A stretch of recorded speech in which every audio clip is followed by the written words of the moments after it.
Moi, je suis ravie et vraiment honorée de recevoir et d'accueillir le docteur Vincent Estrade. Pour ceux qui ne le connaissent pas, mais le nombre de personnes qui ont décidé d'assister à ce webinaire démontre qu'il est extrêmement connu dans le monde de la lithiase. Il est urologue au centre hospitalier d'Angoulême et au centre hospitalier universitaire de Bordeaux.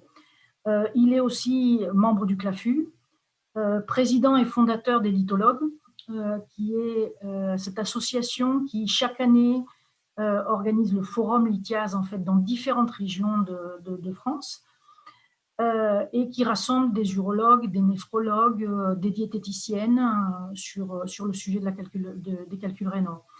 Il est aussi enseignant au DU de lithiase, qui est proposé et animé par M. Michel Dodon. Alors, je vais lui laisser la parole. Je pense qu'on est arrivé à peu près à la moitié des inscrits. Je pense qu'on peut commencer maintenant. Le sujet de son intervention, qui est un sujet sur lequel il a déjà publié de nombreux articles, est donc la reconnaissance endoscopique des calculs et les implications thérapeutiques en per- et post-opératoire. Donc, je dirais, Vincent, quand vous voulez, directement de partager la présentation et donc de commencer l'intervention. Il y aura une petite phase de quiz vers la fin de l'intervention et vous pourrez effectivement participer par chat et donner vos réponses. Vincent, à toi. Merci Nathalie. Bonsoir à tout le monde, bonsoir à toutes et tous. Merci à BioWells de s'intéresser à la fois à la démarche étiologique en lithiase, au traitement des calculs, à la prévention des récidives et dans cette démarche de formation des différents intervenants dans le traitement des calculs, les urologues et la prévention des récidives avec les néphrologues et la démarche étiologique. Donc merci à BioWells de m'avoir sollicité pour ce webinaire ce soir, qui va se dérouler effectivement en deux parties, 20-25 minutes plutôt théoriques, et puis après j'essaierai de vous proposer des cas cliniques et de vous faire répondre à cette thématique de reconnaissance endoscopique de calcul. Et à la toute fin du topo, je vous présenterai les évolutions récentes de cette reconnaissance endoscopique par l'intelligence artificielle. Donc on y va. Alors, si vous avez assisté à la communication de Michel Dodon au mois de mars et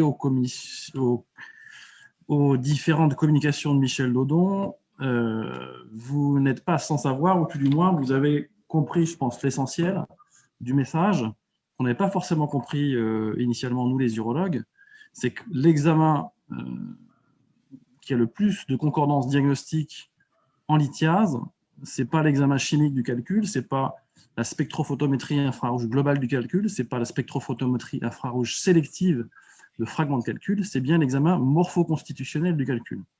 C'est quoi l'examen morpho-constitutionnel d'un calcul?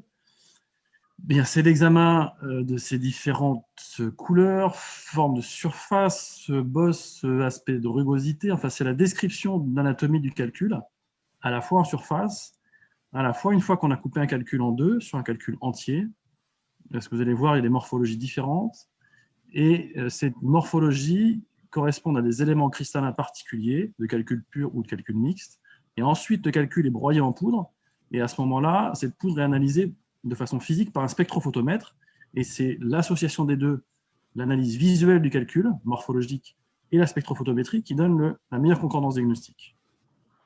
Ça, c'est fondamental à comprendre en lithiase, notamment par nous, les urologues.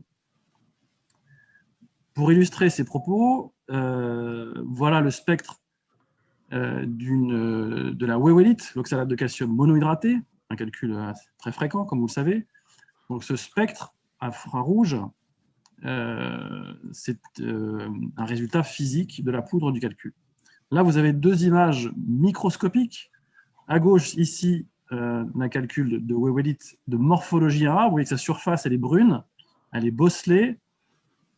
Ici, elle a un voile actif grisâtre. Et à droite, on a une image aussi de calcul de wéwélite, mais on voit un aspect un petit peu comme les bourgeons en ce moment sur les arbres au printemps. Il y a un aspect bourgeonnant. Le brun, il est moins foncé, il est plus clair. Ça, c'est la surface du calcul. Ça, c'est une image microscopique. Historiquement, la reconnaissance des calculs, la description des calculs a été faite par Michel Lodon, il y a plus de 25 ans, et publiée il y a plus de 25 ans, maintenant quasiment 30 ans. Et depuis cette époque, on découvre, on voit des images microscopiques. Or, nous, les urologues, on n'est pas en phase d'image microscopique, mais d'image endoscopique. Donc, l'image endoscopique de la surface d'un calcul 1A, je vous la montre ici. On a bien une bosse ici, c'est brun, c'est lisse. Ici, on a un calcul, ici, vous voyez des bourgeons en surface, correspondent aux bourgeons ici, c'est plus brun clair. La section du calcul, l'image microscopique est ici, elle est très organisée, hein, ça répond à une structure géométrique, elle est radiale ici, avec des rayons de roue qui partent de la périphérie vers le centre, et elle a des couches concentriques ici, image microscopique. Ce même calcul d'oxalate de calcium monohydraté, en périphérie, il y a une ébauche d'organisation, puis après, c'est complètement inorganisé, ce n'est plus brun foncé, mais c'est brun clair. Et en endoscopie, ça donne ces images-là. On a une image caractéristique de calcul 1A ici, avec des rayons de roue qui convergent vers le centre du calcul, et ici des images concentriques, de la même façon qu'on avait l'image à la microscopie. Ben, vous voyez ici, à gauche, c'est un calcul d'oxalate de calcium monohydraté qui a donc le même spectre infrarouge, mais cette morphologie, ça correspond à une hyperoxalurie diététique. Je mange trop de chocolat, je mange trop sucré, trop de fruits à coque, des fruits secs, des épices. Je ne bois pas assez d'eau et mes urines sont concentrées en oxalate, et l'oxalate va cristalliser avec le calcium. Et à droite, c'est toujours le même spectre, mais la morphologie de calcul ici, 1C, correspond à une hyperoxalurie primaire. Donc on a le même spectre, une morphologie différente et des étiologies complètement différentes. Donc ça, il faut vraiment prendre conscience, nous les urologues, de cette réalité qu'on n'a pas forcément compris au départ. On est un petit peu obnubilé par l'examen spectrophotométrique, mais si vous lisez le résultat des calculs, vous avez certes la spectrophotométrie, mais au départ, vous avez l'examen morphologique visuel du calcul. Alors, toujours pour citer Michel Lodon, hein, ça fait des années que Michel publie des articles sur la morphologie des calculs qui ont été actualisés au fil du temps. Et dans ces articles, si vous prenez le temps de lire ces articles, vous avez toute la description de toutes les couleurs, les formes, de toutes les différentes morphologies de calculs correspondant aux éléments cristallins, des calculs purs et des calculs mixtes. Et si vous coupez un calcul en deux, après, vous avez une organisation géométrique qui correspond, ici, vous voyez les rayons de roue, d'organisation donc radiale, concentrique, ici que concentrique en périphérie, puis après inorganisé. Donc tout ça correspond un petit peu à ce que nous, on a appris les urologues, c'est-à-dire l'anatomie. Toutes ces facettes, ces géométries sont décrites dans les publications de Michel Lodon. Donc à un moment donné, si on s'intéresse à cette démarche étiologique en lithiase et la reconnaissance endoscopique des calculs, à un moment donné, il faut se cultiver à ces images décrites par Michel Lodon. Alors, cette classification a été actualisée et publiée cette fois-ci en anglais dans l'European Urology, donc en décembre dernier, publiée par Mariela Corrales et donc l'équipe de Tenon avec Michel Lodon. Et vous retrouvez toutes les descriptions de tous les calculs purs et mixtes aujourd'hui. Et donc, cette classification désormais publiée, cette classification internationale, fait référence désormais, puisque, enfin, les urologues ont accès à la description de cette morphologie. Donc, vous avez tous les calculs purs, mixtes, et vous avez 7 groupes de calculs purs. Alors, cette notion fondamentale de l'examen du calcul, elle est connue depuis longtemps et un petit peu ignorée par nous les urologues. Pourtant, jeter un calcul, c'est comme jeter une tumeur de vessie lors d'une résection endoscopique de tumeur. Alors, à votre avis, quel illustre personnage français, urologue et non-urologue, ou non-urologue, a pu prononcer cette phrase? Est-ce que c'est Michel Lodon? Est-ce que c'est le professeur Bertrand Doré, qui était fondateur du comité lithiase? Est-ce que c'est Olivier Traxeur? Ou est-ce que c'est, pour ceux qui le connaissent, Paul Méria, ex-président du comité lithiase et urologue à Saint-Louis? En fait, déjà, il y a plus de 25 ans, Bertrand Doré, qui a fondé le comité lithiase avec toutes ces personnes, avait cette notion fondamentale que l'examen du calcul était essentiel dans les démarches en lithiase. Là, je vous invite à regarder cette image pour illustrer le fait que nous, urologues, on a une connaissance de la sémiologie radiologique, et on est capable, avec nos yeux, de faire un diagnostic ici de cancer du rein, puisqu'on a une anomalie tumorale qui prend le contraste, qui est hétérogène, hyperdense, qui correspond à un syndrome tumoral du rein droit. Et donc, on a conscience, nous les urologues, qu'en cancérologie, en onco-urologie, eh ben, l'examen histologique, il est fondamental dans la démarche diagnostique et thérapeutique. Et on a aussi des ABAC et des nomogrammes concernant les différents résultats histologiques. Et cet examen histologique comprend un examen macroscopique d'abord, microscopique, et puis différentes colorations des immunohistochimies. En fait, ce processus en cancérologie, eh bien, il est identique pour l'examen du calcul. Certes, ce ne sont pas les mêmes spécialistes qui examinent un calcul, mais pour autant, un calcul, il faut d'abord l'examiner de façon macroscopique, microscopique, et après on coupe en deux, on broie en poudre, et on fait cette fameuse spectrophotométrie. Mais la démarche est aussi importante que l'examen histologique en cancérologie. Preuve en est encore que vous êtes capable d'analyser vous-même un scanner, c'est qu'ici, vous voyez un kyste atypique du rein droit, très probablement Bolsniak 3 ou 4, avec plusieurs cloisons épaisses qui prennent le contraste. Donc, vous êtes capable, avec vos yeux, de faire un diagnostic préopératoire qui va orienter votre prise en charge. Cette fois, on passe au calcul. Vous avez cette image de calcul avec enclavé dans la jonction pyélo-latérale gauche, avec une dilatation. On est capable de l'analyser. On calcule en fenêtre osseuse, si possible, sa densité moyenne ici, qui est aux alentours de un peu plus de 500 newtons-fil, 569. Donc déjà, quand on va opérer un patient, on a regardé son scanner, on a une idée, si on connaît cette échelle de densité, de quel type de calcul on va avoir à faire. Alors là, on a un calcul qui a une densité un petit peu cheval, puisqu'on sait que c'est des échelles de densité bien connues d'échelle Hounsfield, mais montrent qu'il y a des densités qui se chevauchent.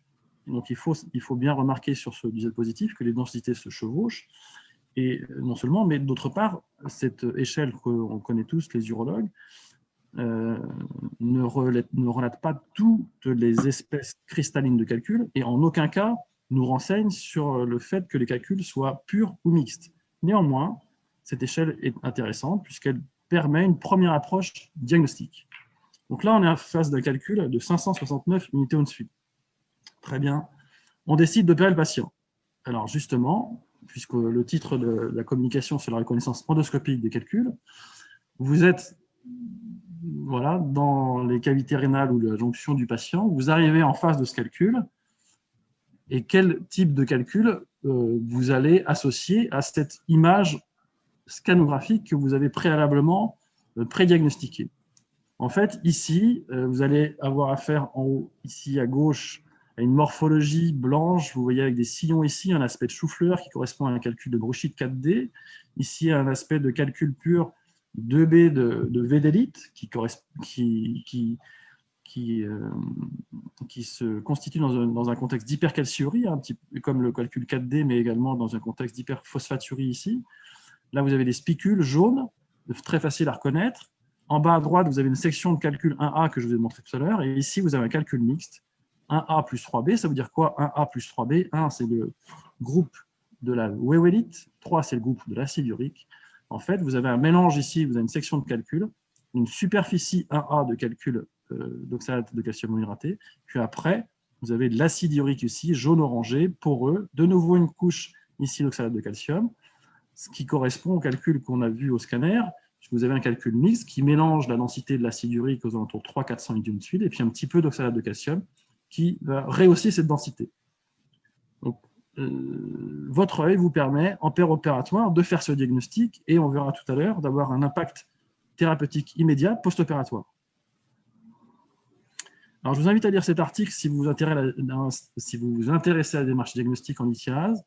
En début d'année 2020, il y a une publication là, sur les densités des calculs avec analyse en double énergie dual CT. Jusqu'à présent, on avait la notion que le dual CT nous permettait simplement de reconnaître des calculs d'acide urique d'une part et non acide urique d'autre part.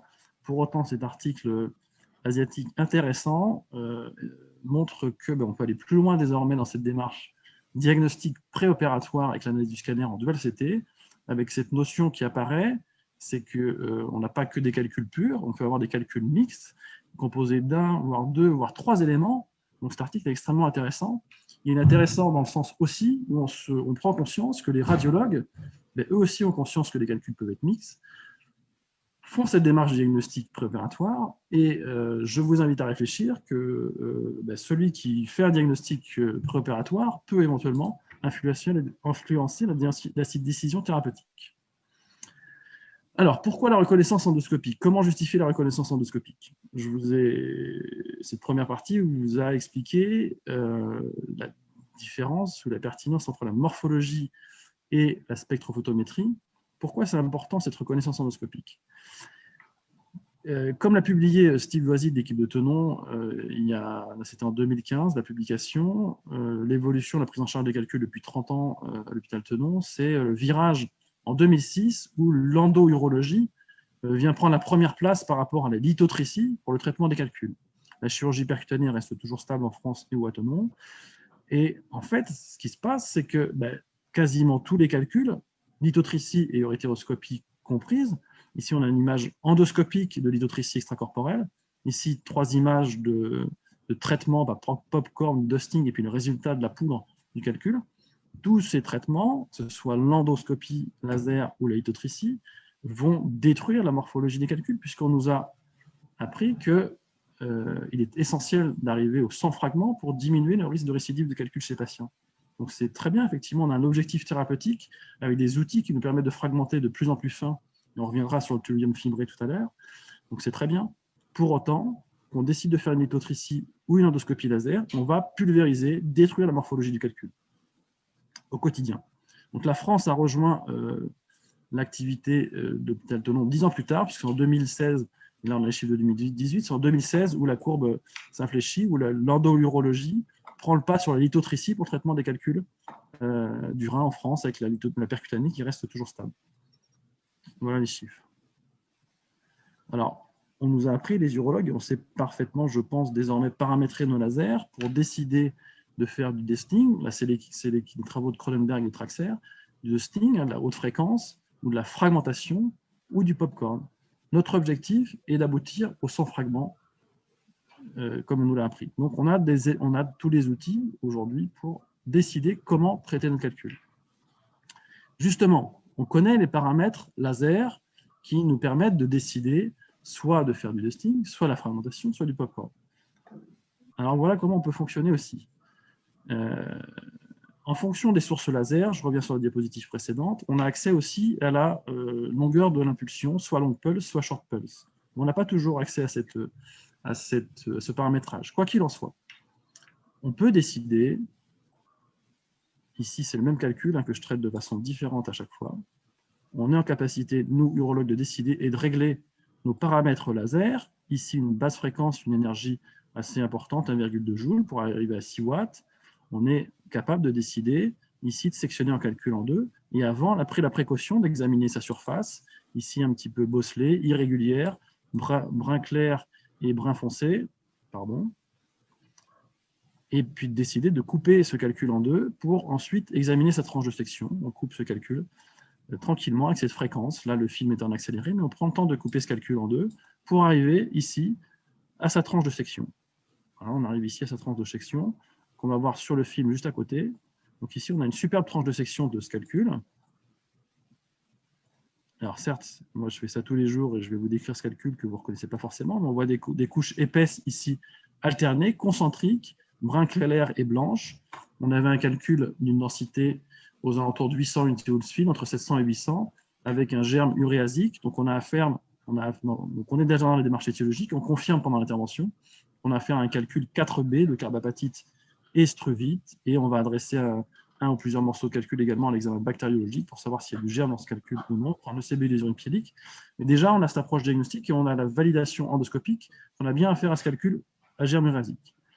Et donc, comme je disais, une fois qu'on a coupé le calcul indien, libre à chacun de décider de le fragmenter en gros morceaux ou de proposer une fragmentation plus accélérée en mode popcorn, ou si vous voulez, de le traiter en mode dusting.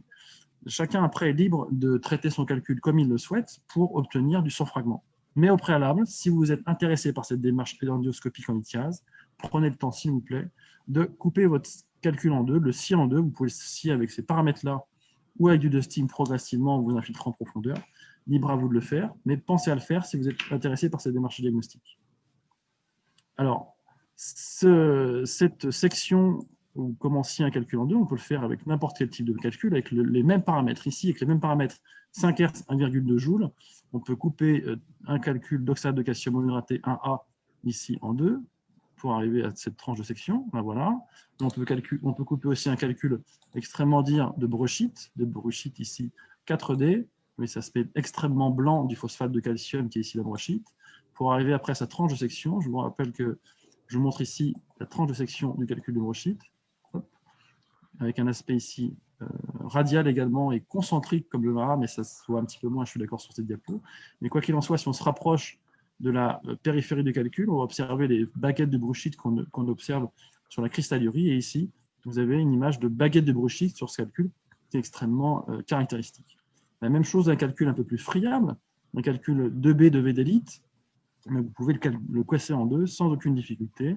Et la même chose pour un calcul d'acide urique, ici 3B, où on voit très bien sa tranche de section orangée, poreuse, organisée en périphérie et inorganisée au centre. Donc, tout ce que je vous dis là, en fait, je l'ai appris. La géométrie des calculs, ça s'apprend dans les différents supports de Michel Lodon. Alors, aujourd'hui, vous avez certainement peut-être essayé ou déjà acheté ou entendu parler du thulium fibré. Pourquoi je vous parle du thulium fibré? Parce que c'est l'évolution moderne de la prise en charge désormais laser des calculs, et probablement que ça va s'imposer dans les différents établissements et différents blocs opératoires. Pourquoi? Parce qu'on va casser plus vite, plus fin les calculs. On va certainement arriver à du 100 fragments, il faut espérer, et pouvoir aspirer la poudre des fragments de calcul, puisque les fragments sont mesurés in vitro inférieurs à 250 microns. Et à partir du moment où ils sont inférieurs à 250 microns, ils vont rester comme ça en suspension, comme de la poudre, un petit peu laiteuse, dans les cavités rénales, ce qui permettra à terme de les aspirer. Donc, le thulium fibré, là aussi, au thulium fibré correspondent des paramètres de fragmentation, de dusting, qu'on peut régler soi-même. Et moi, j'ai eu l'occasion d'utiliser le thulium fibré ici en dusting, et vous allez voir ce qui se passe quand on traite au thulium fibré. Qu'est-ce qu'on remarque d'emblée? On remarque ici que la surface qui était un petit peu blanche crémeuse de calcul d'acide urique devient complètement brune, assez charbon en fait, et quand on va couper ce calcul en 2, on voit des impacts charbonnés à l'intérieur du calcul. Donc cette pulvérisation haute fréquence entraîne cette carbonisation entre guillemets de la tranche de section. Il va être un petit peu difficile de bien reconnaître ensuite les couleurs de la tranche de section. Un autre exemple, ce calcul. Voilà, un autre exemple, un calcul ici 2B d'oxyde de calcium dihydraté, on le coupe en 2. Voilà, j'accélère un petit peu avec le thulium fibré. On a des étincelles là de nouveau. Et on se rend compte que la section n'a plus rien à voir avec ce que je vous ai montré tout à l'heure, c'est-à-dire que ce n'est pas brun clair, on a du mal à voir si c'est organisé ou pas, et c'est très charbonné. Alors, comme je disais, on peut aussi régler soi-même ces paramètres laser, et là, j'ai la vidéo de la fin, d'un paramétrage beaucoup plus lent avec le thulium fibré, et on retrouve cet aspect ici, jaune clair inorganisé d'un calcul de B, ici la surface spiculée jaune. Donc on peut régler soi-même ces paramètres pour diminuer la fréquence, le temps de la section du calcul. Après, même chose, on est libre de traiter et pulvériser son calcul à haute fréquence si on le souhaite. Alors comment ça se traduit de façon physique, ce que je vous ai montré de la carbonisation, ça se traduit de la façon suivante. C'est encore l'équipe de Tenon avec Étienne et Xavier Keller, Michel Lodon, Steve Loisy et puis Olivier Traxer. Qu'est-ce qu'ils ont fait? Ils ont étudié justement les différents spectres des calculs traités avec le thulium fibré. Alors, qu'est-ce qui se passe quand on traite un calcul avec le thulium fibré? D'abord, de la même façon qu'avec le laser holmium-niag, on va pulvériser la morphologie. Donc là, on a des macro-fragments qui permettent encore d'examiner une morphologie. Mais si on pulvérise encore plus fin, vous voyez, quelle qu'en soit la nature des calculs ici, on a de la poudre. Là, c'est plus possible de reconnaître la morphologie. Donc, clairement, avec le thulium fibré, on va détruire la morphologie encore davantage qu'avec l'holmium-niag. Et puis surtout, ce dont il faut prendre conscience également dans les démarches étiologiques en lithiase, c'est que certains spectres, ici comme la V d'élite, oxyde de calcium dhydraté, vont être modifiés vers l'oxalate de calcium monohydraté. Je vous rappelle que l'oxalate de calcium dihydraté, l'étiologie, c'est l'hypercalciurie. L'oxalate de calcium monohydraté, c'est l'hyperoxalurie. Donc là, on n'est plus du tout dans la même démarche étiologique en lithiase. Et ça, c'est embêtant pour les urologues et les néphrologues et les collègues qui s'intéressent à cette démarche étiologique. De la même façon, ici, on va avoir une modification de spectre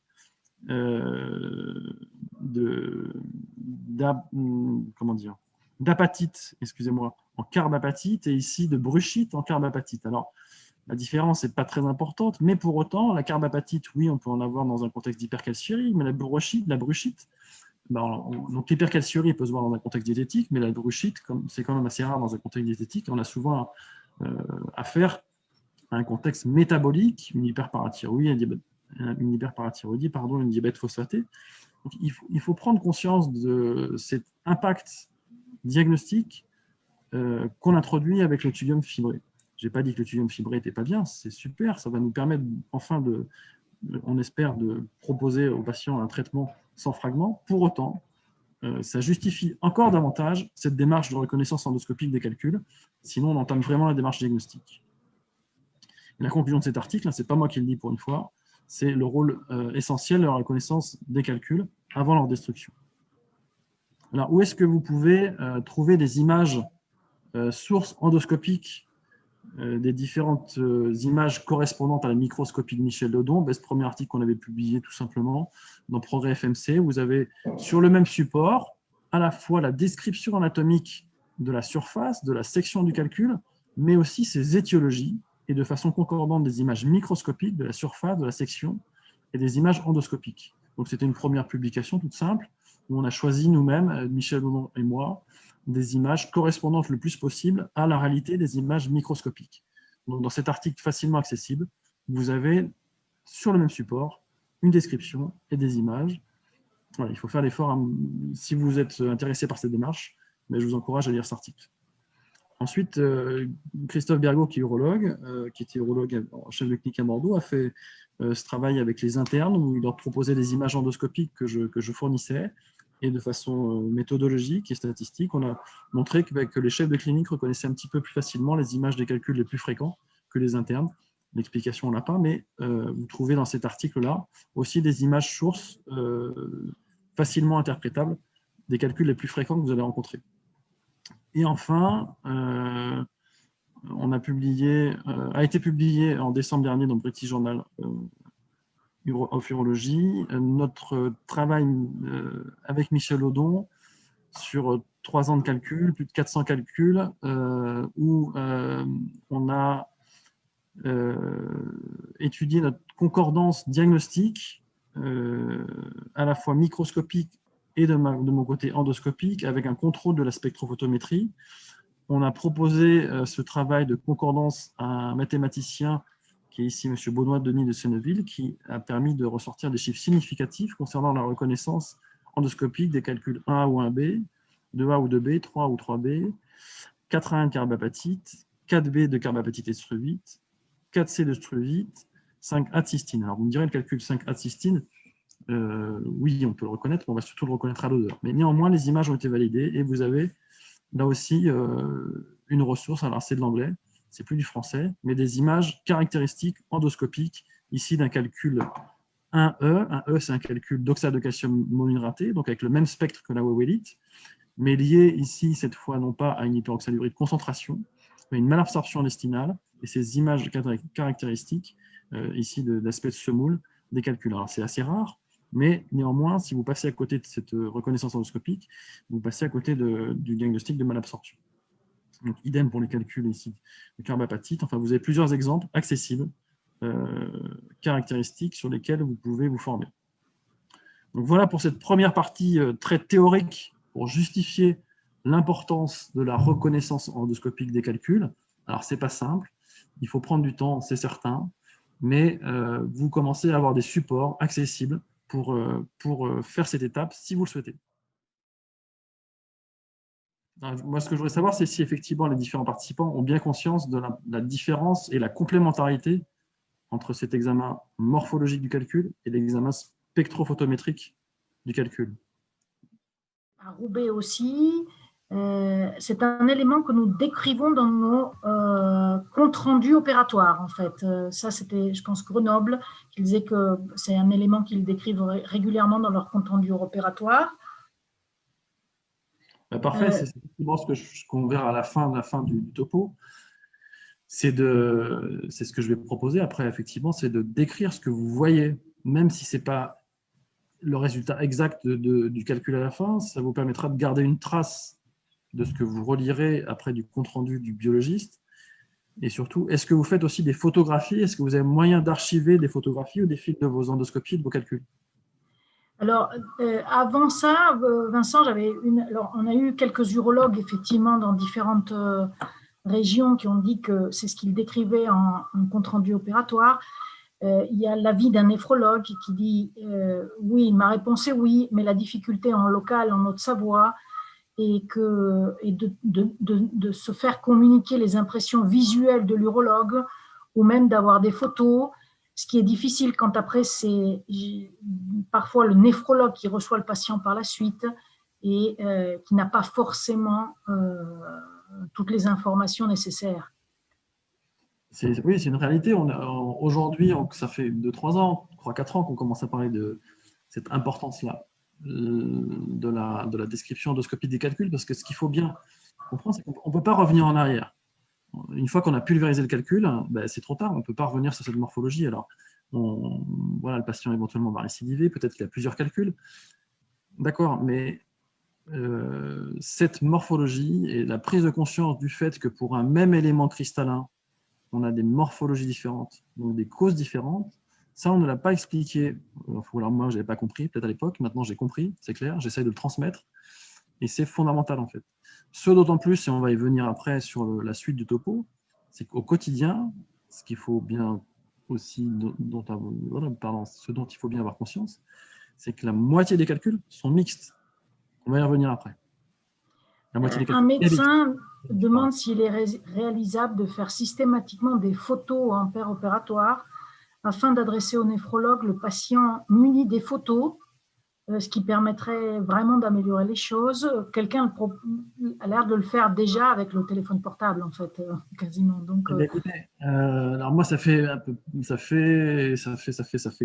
moi, j'ai commencé l'endourologie en 2000, donc j'ai eu la chance d'avoir des colonnes Olympus sur lesquelles je pouvais mettre des clés USB d'emblée, et donc j'ai toute une historique de 20 ans d'images de calcul et de vidéos que je ne savais pas reconnaître il y a 20 ans, on est d'accord, mais j'avais déjà des sources, des données que je pouvais enregistrer parce que j'avais la chance d'avoir la possibilité de mettre une clé USB ou un reprographe qui permettait d'imprimer les calculs.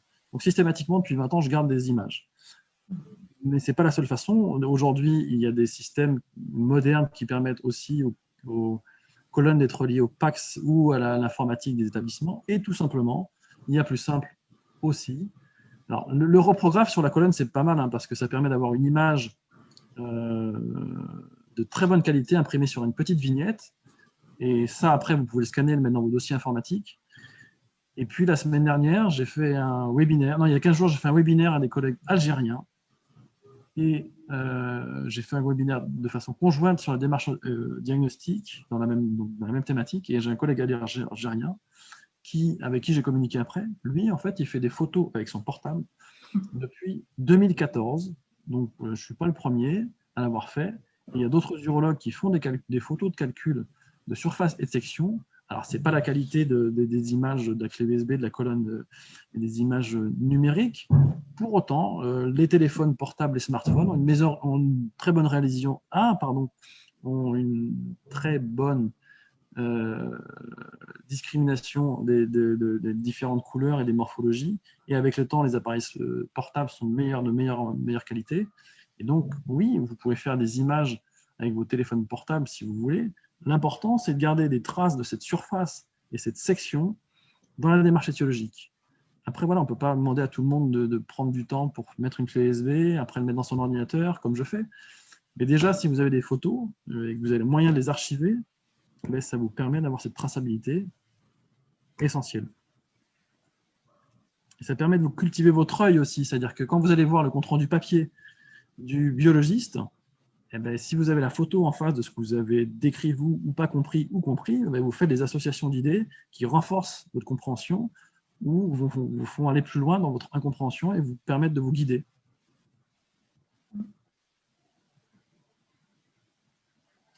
La question que je n'ai peut-être pas eue, à laquelle je vais répondre, est-ce qu'on peut faire la même chose avec un endoscope fibré ou est-ce qu'il faut forcément un endoscope numérique? Très clairement, les capteurs numériques sont de meilleure qualité que les images fibrées. Pour autant, un endoscope fibré devant un calcul unique des urines stériles bien claires, l'absence de gouttelettes de sang en traitant son calcul, permet aussi de faire la reconnaissance endoscopique. Je n'ai pas d'image ici fibrée parce que ça fait 20 ans que je travaille avec, enfin 18 ans que je travaille avec des numériques. Mais oui, j'en ai fait quelques-unes des endoscopies fibrées où on reconnaît les calculs. Oui, c'est mieux avec des endoscopes numériques, c'est clair. Mais pour autant, ne changez pas forcément d'endoscope du jour au lendemain. Exercez-vous sur des images fibrées. Enfin, c'est ce que je propose. Est-ce qu'on peut avoir 2 types de lithiase chez le même patient?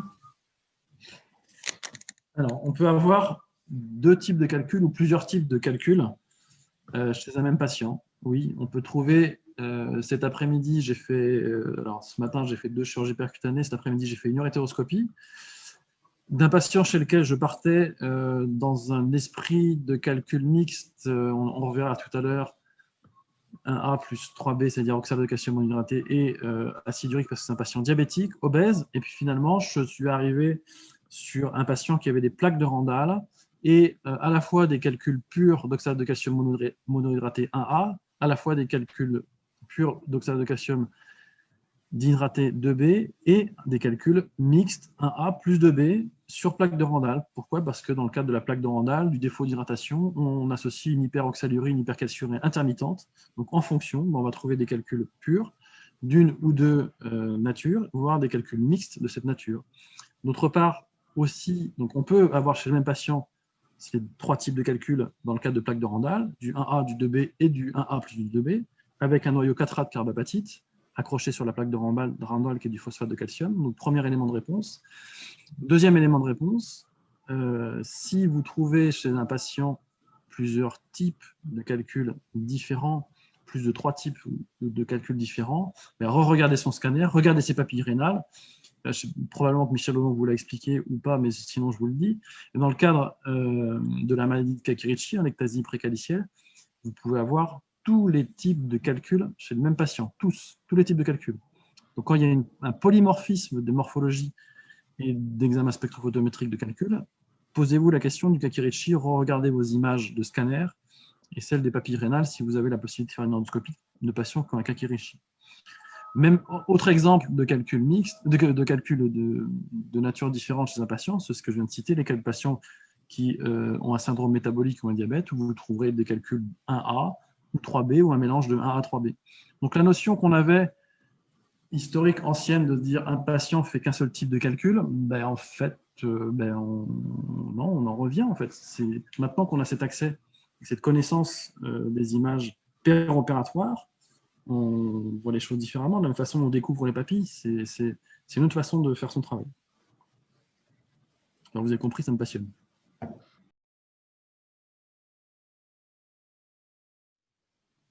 Alors, deuxième partie de la communication, plus interactive, j'espère. L'idée est de vous guider dans la démarche étiologique en fonction de cas cliniques et de différentes images de calcul et différentes réalités de l'épidémiologie. Donc, premièrement, quels sont les calculs les plus fréquents que vous allez rencontrer en pratique? Pourquoi je pose cette question? Parce que là, je vous ai montré plusieurs images de calcul. Si vous vous y intéressez, vous allez commencer à regarder des images éventuellement de calculs rares. Très bien, très bien. Pour autant, au quotidien, eh bien, on va être en face de la véritable épidémiologie, c'est-à-dire qu'on va voir quasiment tous les jours les calculs, à quel calcul vous devez vous attendre au quotidien, à quelle répartition, à votre avis? Quasiment tous oxalocalciques, donc la réponse 3, et il y a quand même un phosphocalcique. Donc effectivement, en Europe et en France, après ça dépend des populations, mais chez nous, on va davantage rencontrer des calculs oxalocalciques. Ça, c'est une nature cristalline. Ça conduit à plusieurs morphologies que je vais vous montrer. Donc, notre œil au quotidien, il va essayer de se former sur les calculs les plus fréquents. Et il ne se trompera pas beaucoup finalement, puisque c'est des calculs qu'on va voir tous les jours. Ils auront toujours le même aspect. Donc, commencez à former votre œil sur les couleurs que je vais vous montrer, sur les formes. Et puis, une fois que vous avez le compte-rendu du calcul par le biologiste ou du fragment de calcul, vous dites, hop, ça y est, j'avais bien examiné le bon calcul. Donc, dans l'ordre de fréquence, c'est effectivement l'oxalocalcique, puis l'acide urique qui monte de plus en plus, le syndrome métabolique, les patients obèses qui cumulent les deux, le diabète, plus l'obésité, plus l'hypertension. Vous verrez de plus en plus de calculs d'acide urique, et je pense que si on refaisait les travaux de Michel Lodon, l'épidémiologie changerait. Après, il faut cultiver, ce qui devient difficile, c'est de cultiver son œil sur les calculs de phosphocalcique. C'est le groupe le plus difficile. On va y revenir.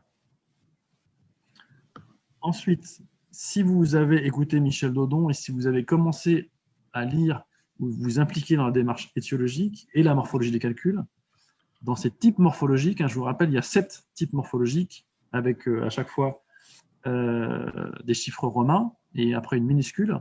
Donc là, on a 5A, 2B, 1D, 4D, 3B, 1A. Quels sont les calculs oxalocalciques parmi les suivants? Il y a 2, 3, 6. 2, 3, 6. Effectivement, bravo. Mais il n'y en avait pas beaucoup. 2, 3, 6. 2, 3, 6. Pourquoi? Oxalocalcique, c'est quoi? Le groupe 1, c'est l'oxalate de calcium monohydraté, comme calcium oxalate monohydraté, ou wowélite. OK? Ça, c'est le groupe 1. Tous les morphologies, il y en a 5. Le groupe 1, 1A, 1B, 1D, 1C, 1D, 1E. Groupe 2, c'est la wédélite, oxalate de calcium dihydraté. Donc, c'est bien, effectivement, le groupe 2 de l'oxalate de calcium. C'est dihydraté, hypercalciurie. Là, il y a 3 sous-groupes, 2A, 2B, 2C. Groupe 3, ce sont l'acide urique et les urates. 4 groupes, 3A, 3B, 3C, 3D.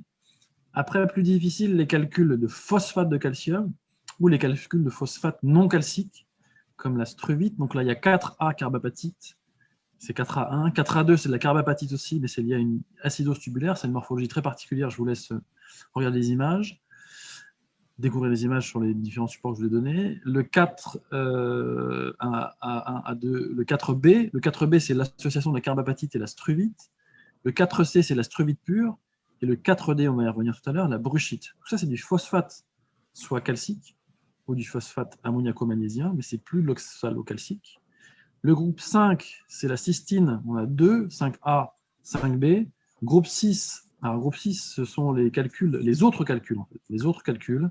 6A, 6B, 6C. Alors ceux-là, on les voit assez rarement. Ce sont des calculs soit protéiques, soit liés à des calculs dans le cadre des patients dialysés. C'est assez rare à connaître. Et le groupe 7 qui a été ajouté récemment, qui correspond aux calculs médicamenteux.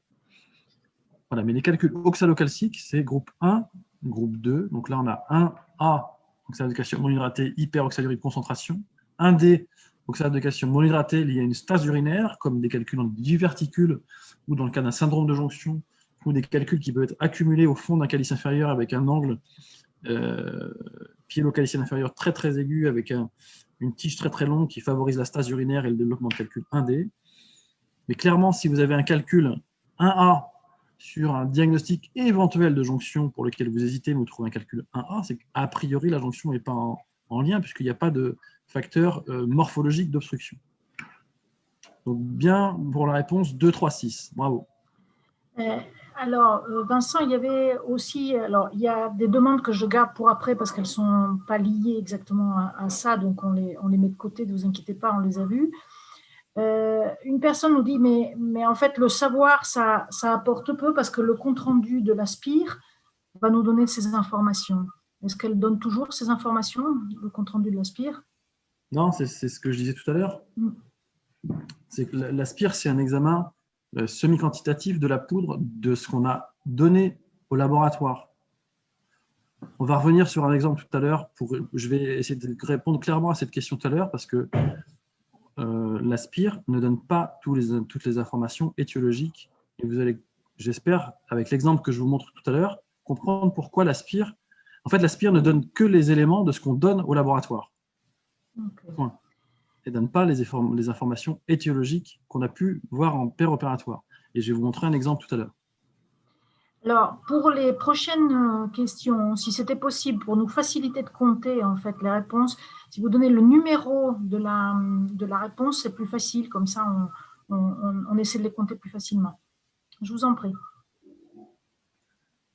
Donc voilà, tous les jours, vous allez voir des calculs d'oxalate de calcium, monohydraté, dihydraté ou mixte. Donc ça, vous le savez, c'est l'épidémiologie. Mais en pratique, qu'est-ce que vous allez voir? Comment vous pouvez reconnaître sur ces 5 images quels sont les 3 calculs oxalocalciques? Je vous dis, il y en a 3. Donc on va dire ici 1, 2, 3, 4, 5. Merci, parce que maintenant qu'on a mis les numéros, en fait, c'est... Est-ce qu'il y a plusieurs réponses? Il y a 3 calculs oxalocalciques. Il y en a 3. Alors, on a un premier qui est 1, 2, 4. On a 1, 2, 4, 1, 2, 4, 1, 2, 4. Beaucoup d'1, 2, 4. 1, 2, 4, effectivement. 1A, ici, calcul brun, avec ici des images radiales et concentriques. Calcul 2B ici, avec une surface spiculée assez pointue. 2B et 2A, parce qu'il y a des cristaux très pointus. Hyperoxalurie, concentration hypercalciurie ici. Quelle est la cause de l'hypercalcium? On ne sait pas, c'est le bilan métabolique qui permettra de le savoir, et l'interrogatoire. Ici, orangé, avec des bosses, un petit peu un aspect poreux ici, c'est du 3B d'acide urique. Ici, le 5, cet aspect de chou-fleur avec ces sillons très très blancs là, c'est de la 4D bruchite toujours. Et cet aspect ici blanc, qui cette fois n'est pas du phosphate de calcium, mais qui est avec cette surface extrêmement lisse de calcul de stase, un petit peu comme des galets qui s'entrechoquent sur une plage. C'est typique du 1D, donc c'est l'oxalate de calcium monohydraté, avec donc un confinement anatomique ou une stase urinaire. Donc bravo pour le 1, 2, 4. Il y avait beaucoup de bonnes réponses en fait. Donc là, pour répondre en partie à la question du collègue qui parlait de la spire, ah ben, je suis désolé, la spire de celui-là, ça va être la même spire que celui-là, mais ça ne sera pas la même étiologie. Là, c'est un défaut d'hydratation avec une hyperoxalurie de concentration. Là, c'est une stase urinaire avec un obstacle anatomique comme un diverticule ou un syndrome de jonction. Ce n'est pas la même étiologie, alors que la spire est la même.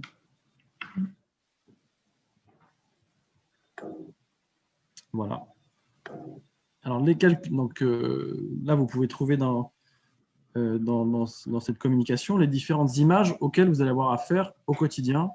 C'est les images les plus fréquentes. Ici, donc, le 1A, le 2B, le mélange 1A plus 2B, l'acide urique ici jaune-orangé, parfois avec un petit voile crémeux, et ici le mélange d'acide urique et d'oxalate de calcium monohydraté. Vous voyez ici en section aussi, donc en haut la surface, en bas la section, les différents types morphologiques et les étiologies correspondantes à ces morphologies. Donc ce calcul mixte là, oxalate de calcium monohydraté et acide urique, 1A plus 3B, eh bien, vous voyez que cette couche externe va empêcher sa dissolution, éventuellement avec du litosol, on y reviendra tout à l'heure. Alors, justement, comment décrire... Alors, je ne sais pas si l'interactivité est possible jusqu'à ce point-là, qui peut décrire la morphologie ici de surface de ce calcul-là, et ici la morphologie de section. Donc ça, c'est la tranche de section, et là, c'est la surface de ce calcul. Vous pouvez le décrire en tapant ce que vous voyez. Hein. Alors, j'ai une première réponse. 2A et 1A, mixte, mono et dihydraté. On a 2A et 1A et mix monohydraté. Très bien. Le premier est mix, le deuxième est pur. Non, ça en fait, oui, on est d'accord, ça c'est le même calcul, c'est sa surface et sa section. Alors effectivement, on va y revenir, on va revenir sur mix ou pur. Donc bravo, mix. Oui. Notre œil est d'emblée attiré par deux choses, deux couleurs différentes. On est d'accord, il y a deux couleurs différentes et deux morphologies différentes. Ici, on a un aspect jaune, brun très clair, mais jaune, avec des spicules plus ou moins émoussés, pointus ici, émoussés ici, donc du 2A ici plus du 2B. Ici, on a une autre morphologie avec une couleur différente. On a un aspect un petit peu mamelonné, bosselé, brun, lisse. Donc, on est plutôt vers du 1A. Et ce qu'on peut décrire aussi, c'est qu'on a proportion égale quasiment. 50% ici de cette partie droite du calcul de A de B, 50%, 1A ici. Ce qu'il faut savoir, c'est que les éléments de la surface du calcul sont les éléments récents. Et plus on va en profondeur du calcul, plus on va sur les éléments anciens du calcul, et donc sa nucléogénèse initiale. Donc, quand on coupe ce calcul en deux, on voit encore en périphérie un petit peu ici de 2, là, ici un petit peu de 2, mais il est surtout majoritairement composé de 1A avec des images caractéristiques, ici radiales et concentriques. Très clairement. Donc oui, celui-là est davantage pur pour ceux qui ont évoqué ça, mais c'est le même calcul, avec majoritairement, c'est ce que je vais décrire. Donc mon compte-rendu opératoire va décrire l'exploration des cavités rénales, trouve un calcul unique. REC, ça veut dire reconnaissance endoscopique du calcul. Surface mixte 1A de Wewel et VD 2B en proportion équivalente. La section mixte 2B et de VD en périphérie, ici. Et puis un 1A de Wewel majoritaire. Et enfin, un noyau ici du calcul 1A. Très bien. Très bien. C'est pas que je me félicite, c'est ce que j'ai décrit. Voilà. Quand je dis très bien, c'est que là maintenant, je fais la transition sur le traitement de ce calcul. Qu'est-ce que vous allez faire? Vous allez le fragmenter. Et comme vous êtes des excellents urologues, vous allez aboutir du microfragment et de la poudre, parce que vous allez passer le temps nécessaire pour faire des petits fragments. Alors, vous avez le choix aussi de couper en 2 ou en 4 et de retirer les 4 morceaux pour faire du 100 fragments. Ça, je vous l'accorde. Et si vous adressez vos 4 macrofragments au laboratoire, il va pouvoir reconstituer le calcul en entier et avoir toute l'information étiologique, à la fois morphologique, microscopique et spire. Mais si vous faites de la petite poudre de ce calcul, comme j'ai fait ici, et que vous adressez au hasard de la poudre de ce calcul, eh bien là, je suis désolé pour répondre, enfin, je ne sais pas si je suis désolé, c'est que pour répondre aux collègues qui parlaient de la spire, en fait, la spire, elle ne pourra avoir effet que sur les petits éléments que vous avez transmis au laboratoire et pas sur l'ensemble du calcul. Et vous ne savez pas si vous allez prendre de la superficie, du noyau ou de la tranche de section du calcul. Donc moi, j'adresse des fragments à Michel Lodon, qui me répond, c'est un vrai cas, c'est un vrai dossier, microfragment inférieur à 1500 microns, morphologie ininterprétable. Donc ça, c'est important d'en prendre conscience, c'est que plus les calculs sont petits, comme j'ai montré tout à l'heure avec le tubium fibré, moins la morphologie est examinable. Alors nous, on a simplement un endoscope, qu'il soit numérique ou pas, on a un endoscope, on fait des petits grossissements. Au microscope, le biologiste a la capacité de faire grossir ces images de façon importante, et même des petits fragments, finalement, il va pouvoir savoir si c'est de la surface de la section, et il peut avoir une information morphologique sur des fragments, sur des macrofragments. Mais à partir du moment où les fragments sont inférieurs à 500 microns, et c'est plus possible de les faire la morphologie. Et je vous ai dit que le tubium fibré faisait des fragments inférieurs à 250 microns. Donc la morphologie sera plus possible. Et Michel Lodon me répond par rapport à ce que je suis envoyé, 95% de Wewel, donc là c'est l'examen spectrophotométrique, 3% de Wewel, 2% de protéines. Souvent quand vous avez la protéine sur des calculs, sur un résultat spire, c'est que vous avez eu un saignement pendant l'intervention ou que le patient a saigné avant et qu'il y a un petit peu de sang qui s'est mélangé dans son calcul. Ce n'est pas grave. Donc l'étiologie de Michel Lodon, c'est hyperoxalurie de cause indéterminée. Indéterminée. Michel Lodon répond indéterminé, il met hyperoxalurie. C'est logique parce qu'il a 80% de Wewel de ce que je lui ai envoyé. Mais du coup, qu'est-ce qu'on fait de cette surface de calcul qui était donc à proportion de 50%, donc des éléments récents qui évoquent et qui sont le signe d'une hypercalciurie récente. C'est là que je m'inscris, pas en fou, mais voilà, l'examen SPIR unique n'est pas suffisant pour avoir une démarche étiologique pertinente. Et ce n'est pas simplement la morphologie du calcul qui est importante, ce n'est pas simplement la SPIR, c'est les deux ensemble. Pourquoi ? Là, je n'ai pas d'examen, je n'ai pas de cas clinique pour vous le montrer, c'est que notre œil n'est pas capable, ni nous, ni le microscope, de détecter certaines espèces cristallines qui sont en petite quantité dans les calculs et qui ont pourtant une importance étiologique fondamentale, comme par exemple ce qui s'appelle le phosphate amorphe de calcium carbonaté, qui est le PACC. Là, il n'y a pas de morphologie particulière et c'est effectivement la SPIR qui va le détecter. Donc, ce sont les deux examens complémentaires, morpho et SPIR, qui sont importants. Je ne sais pas si je vais réussir à me convaincre, mais en tout cas, c'est pourtant ce qui est important. Alors, quelle implication thérapeutique post-opératoire chez ce patient? Vous lui avez trouvé un calcul mixte, oxalocalcique, mono et dihydraté. Donc, il a une lithogénèse oxalocalcique. Vous avez fait des fragments. Qu'est-ce que vous pouvez faire en post-opératoire immédiat? qu'est-ce qui serait possible de faire? Pas de réponse pour l'instant. Pourtant, il y a beaucoup. Diurèse, hyperhydraté. Je te donne au fur et à mesure.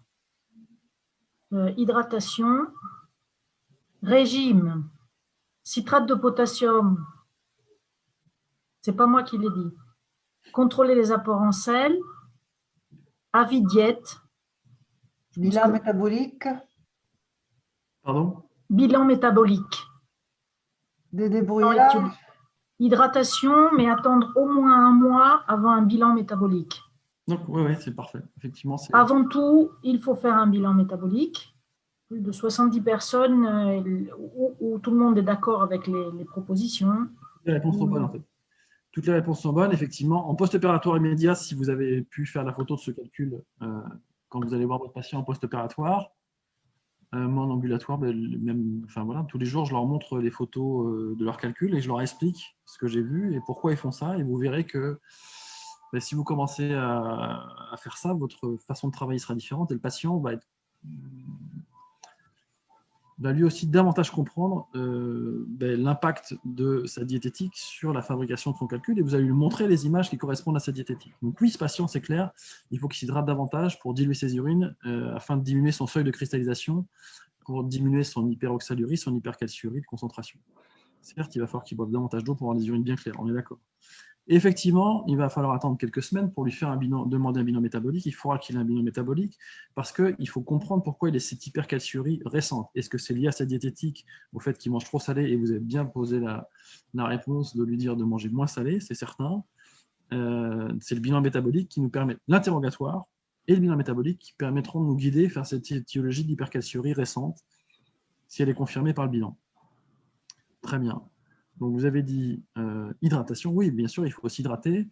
Et alors, aujourd'hui, en France, a débuté l'année dernière en pleine période Covid. Ça faisait 3-4 ans qu'on essayait de mettre ça en place avec le comité Lithiase et Jean-Philippe Eman et ses collègues et BioHealth, de mettre un traitement de prévention, mettre en place un traitement post-opératoire immédiat en essayant d'avoir un impact sur les fragments résiduels. Et ce PHRC a commencé il y a 1 an, mais malheureusement, avec le Covid, c'est compliqué de le mettre en place. Mais pour autant, alors là, c'est vrai que c'est BioHealth qui sponsorise cette communication ce soir, mais oui, ceux qui ont répondu citrate de potassium, moi, je ne vois pas de contre-indication à mettre du citrate de potassium chez ce patient pour aider à ce qu'il évite d'avoir des fragments résiduels, enfin que les fragments résiduels cristallisent de nouveau, puisque le lithose va contenir du citrate et du magnésium. Le citrate et le magnésium sont les 2 plus puissants inhibiteurs de la lithogénèse oxalocalcique. Donc là, on est clairement dans la lithogénèse oxalocalcique. On n'a pas encore les causes, mais on a fait des fragments. Moi, il m'arrive effectivement de proposer soit du citrate de potassium, soit du lithos. Si le patient est d'accord, si on informe qu'il n'est pas remboursé, il y a quand même du citrate, mais il y a aussi du magnésium. Et donc, en plus du citrate de potassium, le magnésium, lui, est aussi un inhibiteur puissant de la lithogénèse oxalocalcique. Donc voilà, en post-opératoire, je vais expliquer aux patients de boire davantage d'eau, ça on le fait tous, de vérifier ses causes d'hyperoxalurie, vérifier ses causes d'hypercalciurie. On va le revoir avec un examen morphologique, associé éventuellement au traitement de citrate de potassium et de magnésium. Et ensuite, effectivement, oui, je lui ferai ce bilan métabolique dont vous avez parlé. Donc, impact thérapeutique immédiat, puisque notre reconnaissance endoscopique va d'emblée orienter notre prise en charge post-thérapeutique dès le soir, quand on va revoir le patient. Okay. Deuxième question, deuxième dossier, pardon. Alors là, comme je ne vois pas le haut de mon diapo, vous avez le cas clinique, un patient de 72 ans. Alors moi, je ne vois pas le haut de ma diapo parce que j'ai Zoom qui me dérange, qui me gêne. Donc, comorbidité diabète, IMC un petit peu élevé, 38,8, vous l'avez drainé, très bien. Le calcul, le scanner montre ce calcul. Ici, la jonction engagée dans l'urtère lombaire, 15 mm, 500 unités Hounsfield, vous l'avez drainé. Quelques semaines après, vous décidez de lui proposer. Est-ce que vous avez est-ce que vous avez un argumentaire éventuellement diagnostique sur ce type de calcul? Est-ce que vous avez une démarche diagnostique préalable qui va vous permettre de décider de la prise en charge de ce patient et de la nature du calcul? Alors, je vois acide urique, type 3. Piélo sur obstacle chez un homme pas banal. C'est Ah ouais, mais ça arrive. Non, c'est un vrai cas. type 3 toujours. Beaucoup de type 3. Acide urique. Un peu dense pour un type 3, dit un médecin. Syndrome métabolique, calcul d'acide urique. Plus de réponse. Donc, on est calcul sur rein unique. Ah, pardon, excusez-moi. Je pense que dans l'énoncé, il y a marqué. Alors là, je ne vois pas parce que c'est caché par Zoom. Mais théoriquement, j'ai dû mettre que le patient avait bien un rein gauche. Hein. Ah oui, je l'ai mis dessus. Ah, il y a écrit, le patient a bien les deux reins. Donc, non, c'est écrit. En fait, on le voit. Sur cette coupe coronale de scanner, j'ai identifié le calcul. Mais on voit ici les vaisseaux rénaux à gauche. Il a un rein gauche. Hein. Il n'est pas sur le même plan, mais il a bien un rein gauche. Je l'ai marqué. Ok, parce que quelqu'un pose la question, effectivement, de l'état du rein gauche. Oui, mais je l'ai indiqué exprès parce que cette diapositive peut porter ce diagnostic de rein unique. Bonne remarque. Mais non, il a deux reins. Donc voilà, on est dans le cadre éventuel d'un calcul d'acide urique, 500 unités Hounsfield. Alors, plusieurs propositions thérapeutiques possibles. Hein. Là, on n'est pas dans la discussion des différentes possibilités thérapeutiques. On est dans la démarche étiologique. Et alors, quelques semaines plus tard, je décide, moi, de lui faire une endoscopie, puisqu'on est dans la reconnaissance endoscopique du calcul. À votre avis, de quel type de calcul s'agit-il? Quelle prise en charge urologique vous proposez-vous? Effectivement, il a été drainé. On a choisi après de lui faire une urétéroscopie. Donc, on est dans le 500 unités Hounsfield, pile ici. Donc, on est dans l'acide urique, mais plutôt vers tendance haute des densités de l'acide urique. Est-ce que vous savez qu'à partir de quelle densité, justement, un calcul peut être radio-opaque sur l'ASP? 800, 900, 650, alors, 700, 400. Eh bien, écoutez, j'ai eu la réponse récemment, parce que la semaine dernière, il y avait des enseignements du LITIAS, module urologie, et on a demandé à un radiologue de Strasbourg de nous présenter la sémiologie de l'imagerie de la maladie lithiasique. Et en fait, la densité à partir de laquelle un calcul est radio-opaque à l'ASP, donc le cadre urinaire, les urologues qui conditionnent le cadre urinaire, maintenant l'ASP, c'est 500 unités Hounsfield. À partir de 500, le calcul est radio-opaque. Moi, j'ai fait ce dossier, un dossier réel, et alors sincèrement, je l'avoue, je n'avais pas conscience que c'était pile 500 unités Hounsfield, à partir de laquelle la densité se traduit par une image radio-opaque. Il y a un médecin qui nous dit que ça dépend de l'embonpoint du sujet. Il a raison. Effectivement, il faut après, je suis d'accord. Oui, après, il faut. Après, oui et non. Après, en fonction de l'embonpoint, on peut demander aussi au manip radio ou au radiologue de lui donner l'incidence du rayon qui peut correspondre à son embonpoint pour essayer de découvrir ce calcul, savoir s'il est radio-opaque ou non. Mais oui, l'embonpoint, si on fait le même rayonnage, le rayonnement d'un patient qui n'a pas le même ILC, forcément, on va moins y voir pour un patient plus obèse. Mais si on adapte le rayonnement de l'ASP à son obésité, théoriquement, à 500 unités Hounsfield, on doit voir si le calcul est radio-opaque. On nous demande si ça dépend aussi de la taille. Non, ça dépend de la charge en calcium. Après, oui, évidemment, les très très petits calculs millimétriques, justement, ils n'ont pas suffisamment de charge en calcium, on ne va pas pouvoir les trouver sur l'ASP. Puisque c'est la charge en calcium qui va arrêter les rayons incidents. Donc, on opère ce patient et on tombe sur ce type de calcul. Donc, comme j'ai dit, vous décidez finalement de faire une urétérorhinoscopie et vous tombez sur ce calcul. À votre avis, de quel type de calcul s'agit-il? Acide urique pur, mixte acide urique et wéwélite, ou mixte acide urique et wédélite. Donc, en traduction de type morphologique, est-ce que c'est un calcul du groupe 3 ou un calcul mixte 1 plus 3 ou un calcul 3 plus 2? Alors, on a 2, plusieurs fois, 3, 1 et 3. 2. Après, c'est une experte, donc je ne dis pas le nom. 1 et 3, 2 et 3, 1 et 3, 1 et 3, 3 Je me suis trompée. Donc, on est sur du 3, mais plus du 2. 3 et 2, 1 et 3. Alors, donc pour la personne qui a répondu 2, effectivement, c'est la bonne réponse. Pourquoi? Bon, on a une démarche diagnostique préalable avec le scanner et le contexte clinique du patient qui nous fait évoquer un syndrome métabolique et donc un calcul d'acide urique de type 3 parce que les patients qui ont un syndrome métabolique, souvent, ils ont un pH urinaire acide et donc développent une cristallisation d'acide urique plus ou moins associée à une hyperuricurie. Mais ce calcul, il avait cette densité de 500. Alors, il n'y a pas le cliché d'ASP, c'est pas bien, je pourrais mettre le cliché d'ASP, mais 500, on commence à se demander s'il n'y a pas autre chose en plus. C'est dans ce sens-là que je voulais vous en parler. Et on arrive sur cette image endoscopique. Notre œil est capable de distinguer d'emblée 2 couleurs. Là, on a une couleur assez pâle pour de l'acide urique, je suis d'accord, mais c'est jaune-orangé, on voit des bosses ici. Et puis, on a ici tacheté, ici en superficie, du brun qui vient s'associer à cette couche ici jaune-orangé et ses bosses. Donc, on a du brun lisse et ses bosses et du jaune-orangé. Donc, d'emblée, notre œil est attiré par ces 2 couleurs. S'il y a 2 couleurs et 2 morphologies différentes, c'est que ce n'est pas un calcul pur, c'est que c'est un calcul mixte. Ensuite, on le coupe en 2. Mais quand on le coupe en 2, on retrouve les images que je vous avais montrées tout à l'heure. Ici, une calotte externe, une surface externe, cette espèce de croûte externe ici d'oxalate de calcium monohydraté, brune,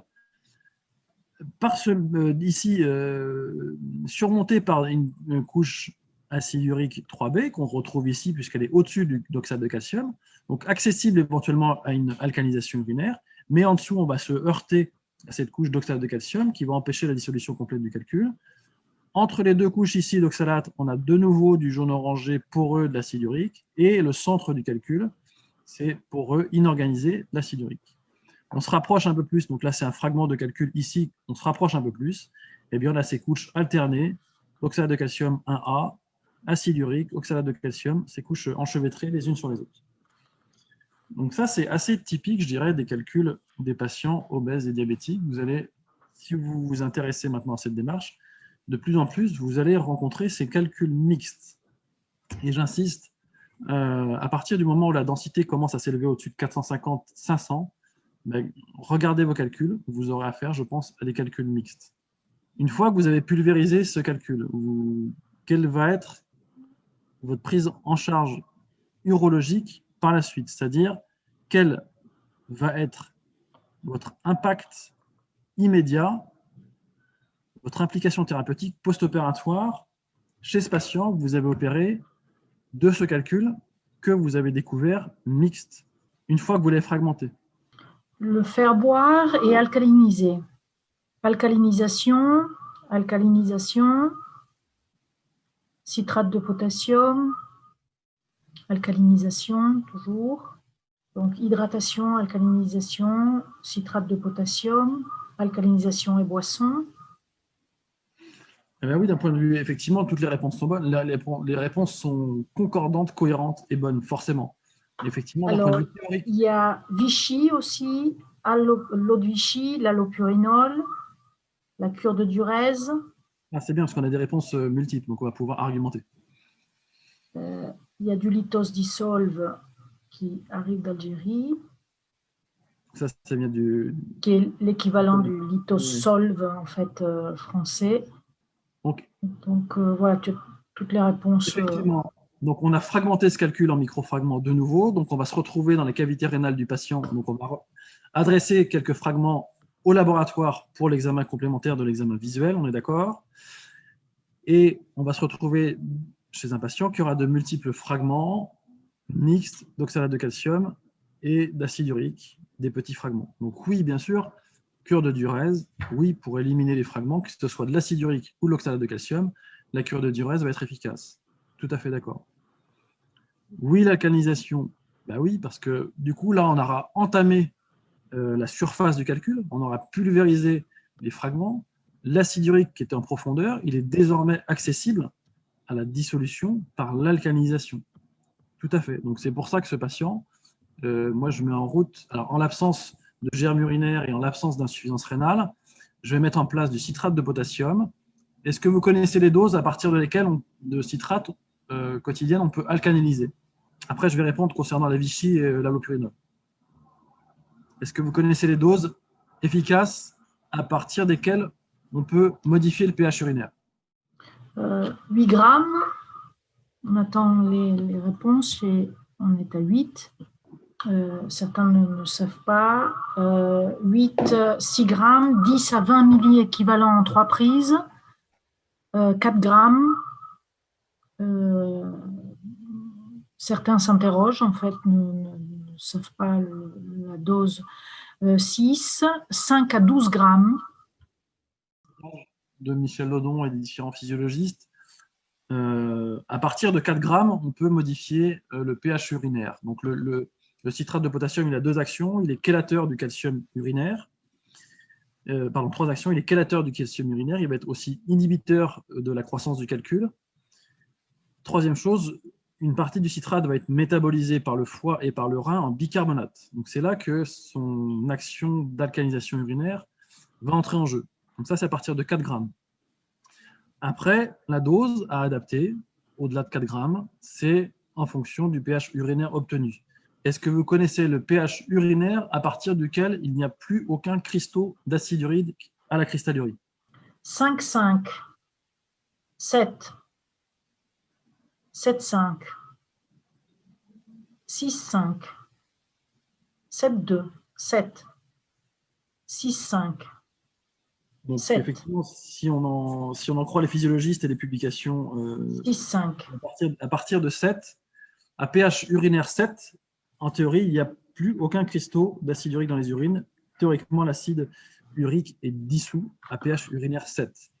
Donc, quand on met en route un traitement d'alcalinisation urinaire, ce serait bien effectivement de vérifier le pH urinaire et de monter progressivement la dose pour aboutir à ce pH 7 sans dépasser 7,5, parce que j'ai entendu 7,5.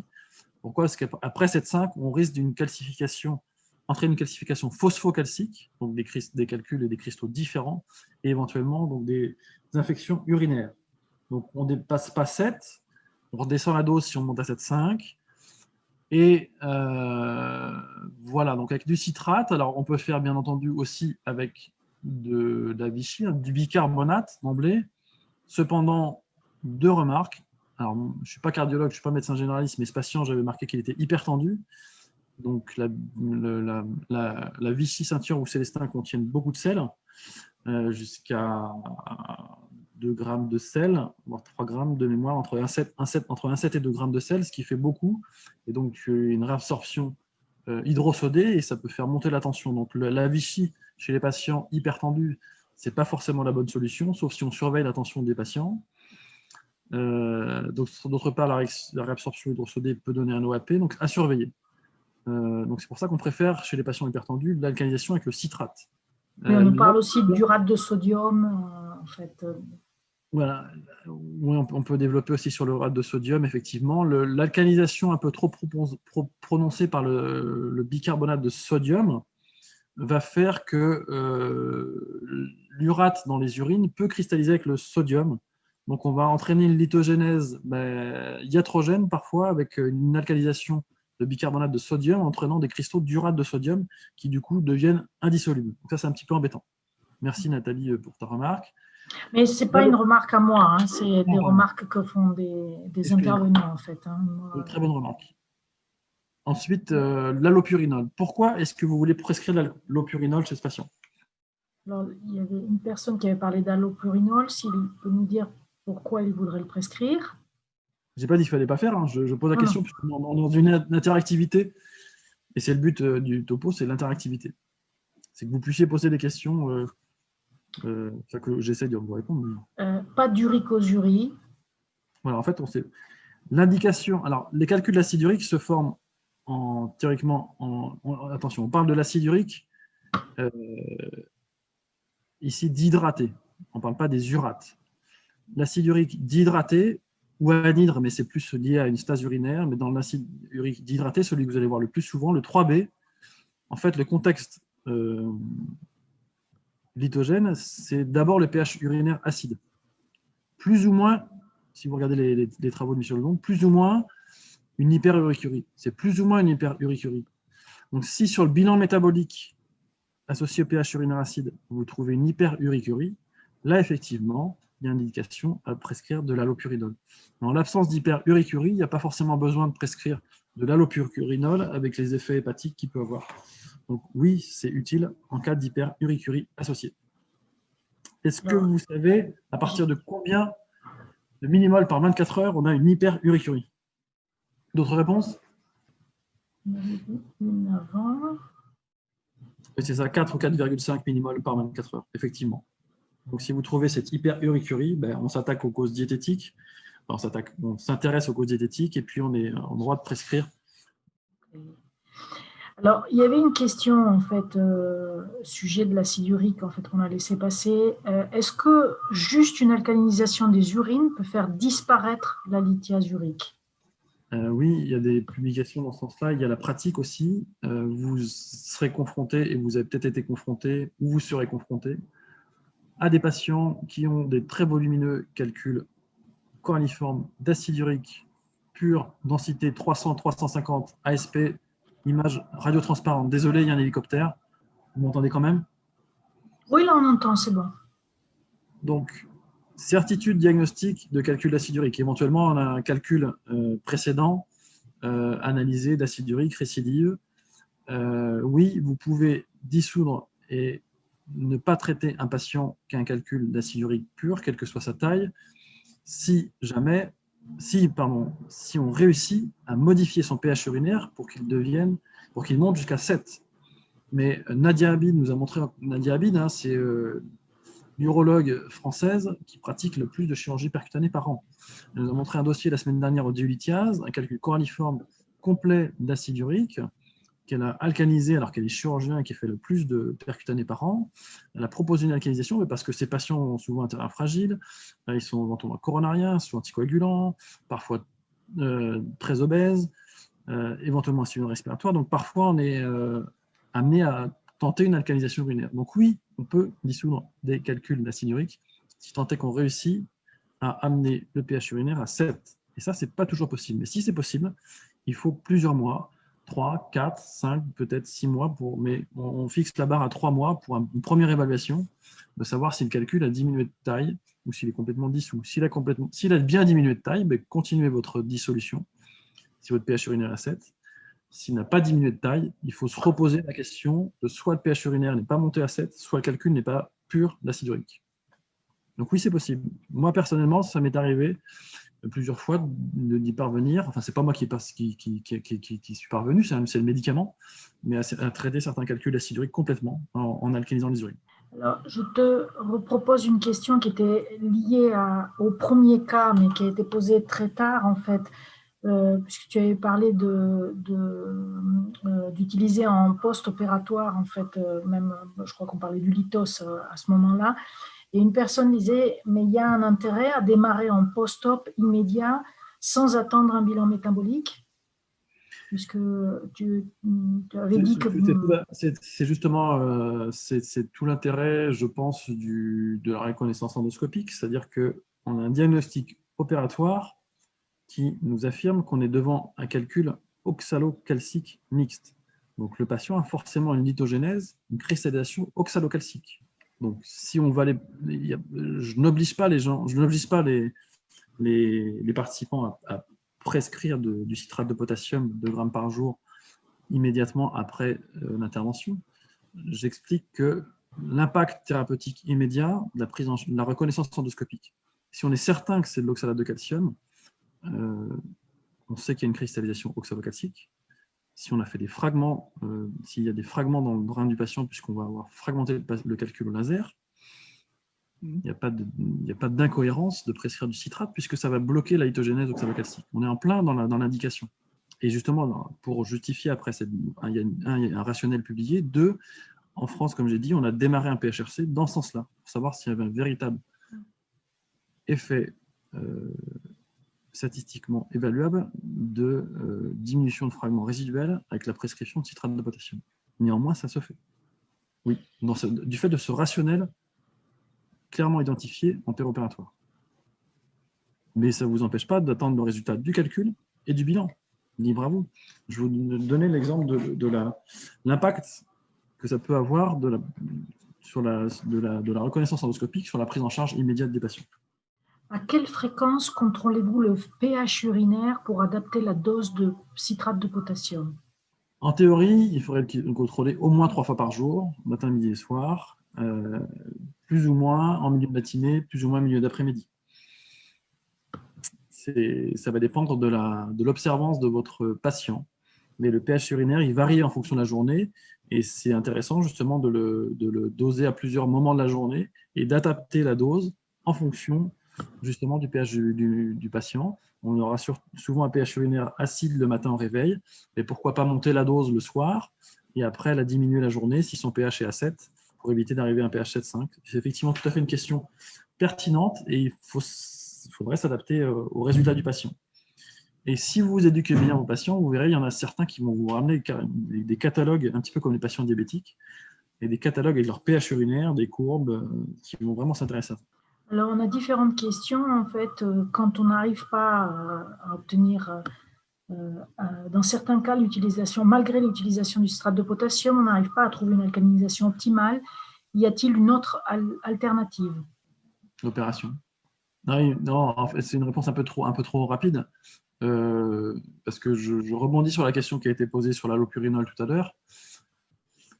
Il y a des patients qui ont des anomalies génétiques aussi des transporteurs de l'acide urique qui, malgré l'alcalinisation, vont mettre plein d'acide urique dans leur urine, en plus des pH urinaires acides, en fonction des moments du bilan métabolique, parce que le bilan métabolique, il ne faut pas oublier que c'est une photographie à un moment donné, ça ne reflète pas tous les jours. Ben, vous n'allez pas forcément mettre de l'allopurinol parce que vous allez trouver une uricurie normale. Mais moi, je suis embêté aussi avec des patients pour lesquels j'ai mis une dose importante de citrate et qui récidivent leur calcul d'acide urique, malgré les mesures diététiques. Et bien, même si je ne trouve pas d'hyperuricurie, je vais quand même leur mettre de l'allopurinol.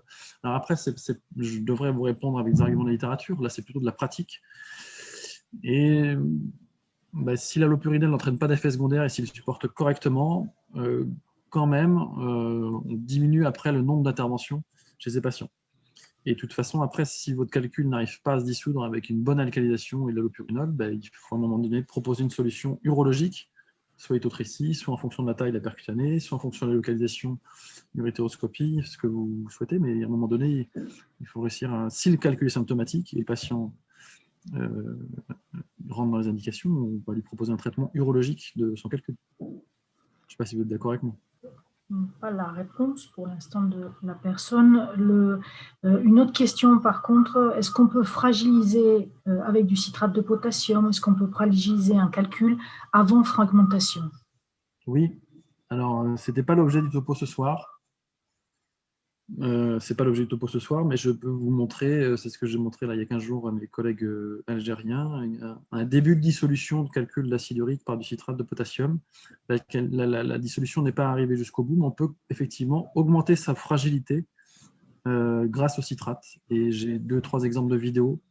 Alors, on pourrait revenir peut-être à la fin si on a le temps. Je peux vous montrer les images. C'est un autre topo que j'avais fait, mais ce n'était pas l'objet du topo ce soir.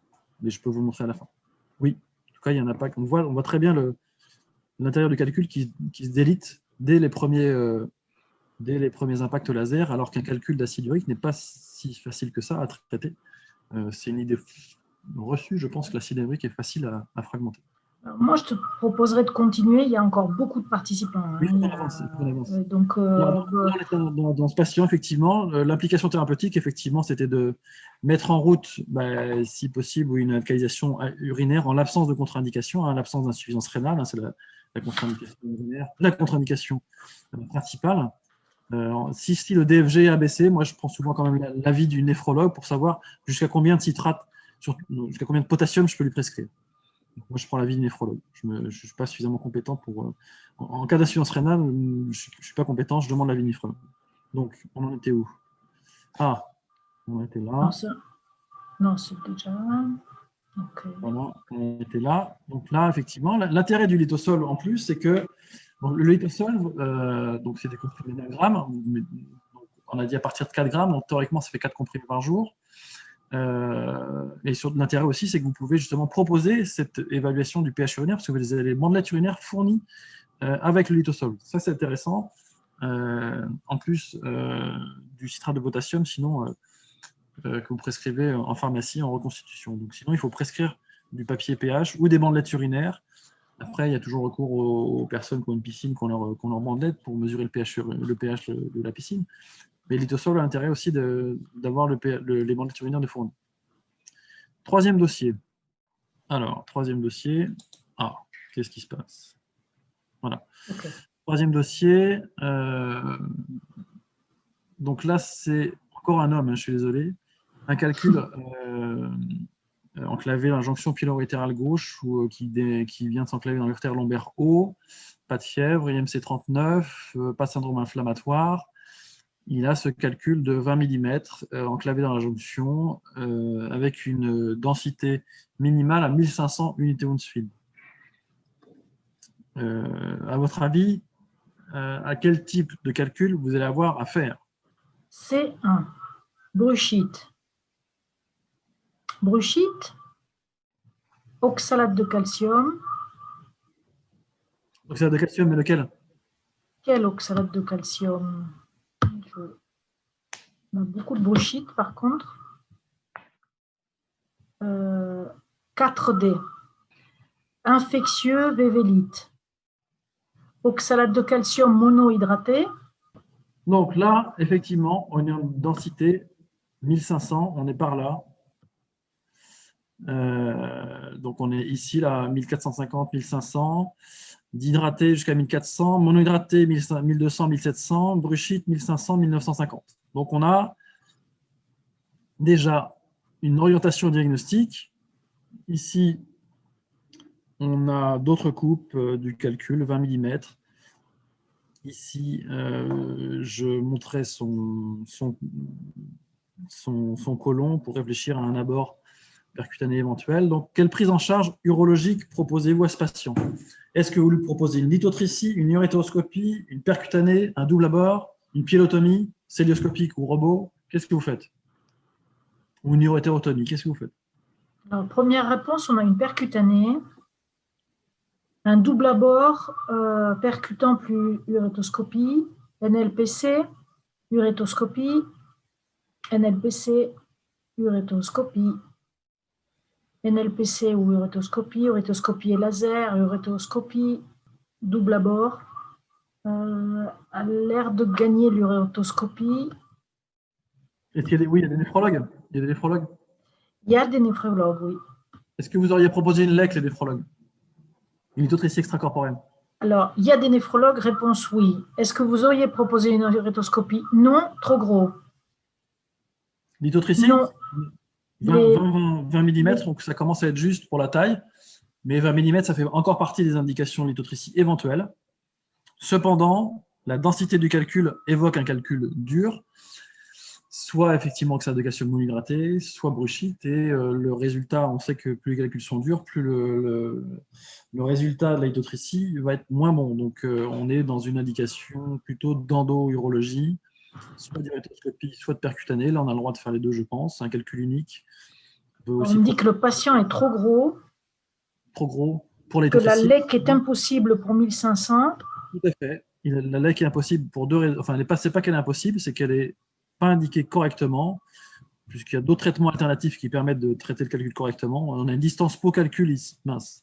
Une distance pot-calcul qui est très importante, qui est plus de 9 cm ici, certainement. Effectivement, la densité n'invite pas à faire une lithotricie, et effectivement, il est trop gros pour une lithotricie. Très bonne réponse. On commence. Donc, le dernier, c'était percutané, effectivement. Donc, percutané ou urétéroscopie ou traitement combiné, on se retrouve devant ce calcul. Alors, à votre avis, c'est quoi comme calcul? On a de la cystine, on a de la struvite, on a du 4D. Ah, j'ai fait deux propositions. Hein. Je n'ai pas parlé de cystine, je n'ai pas parlé de struvite. J'ai dit 4D de bruchite ou 1A de wewelite. 4D, bruchite.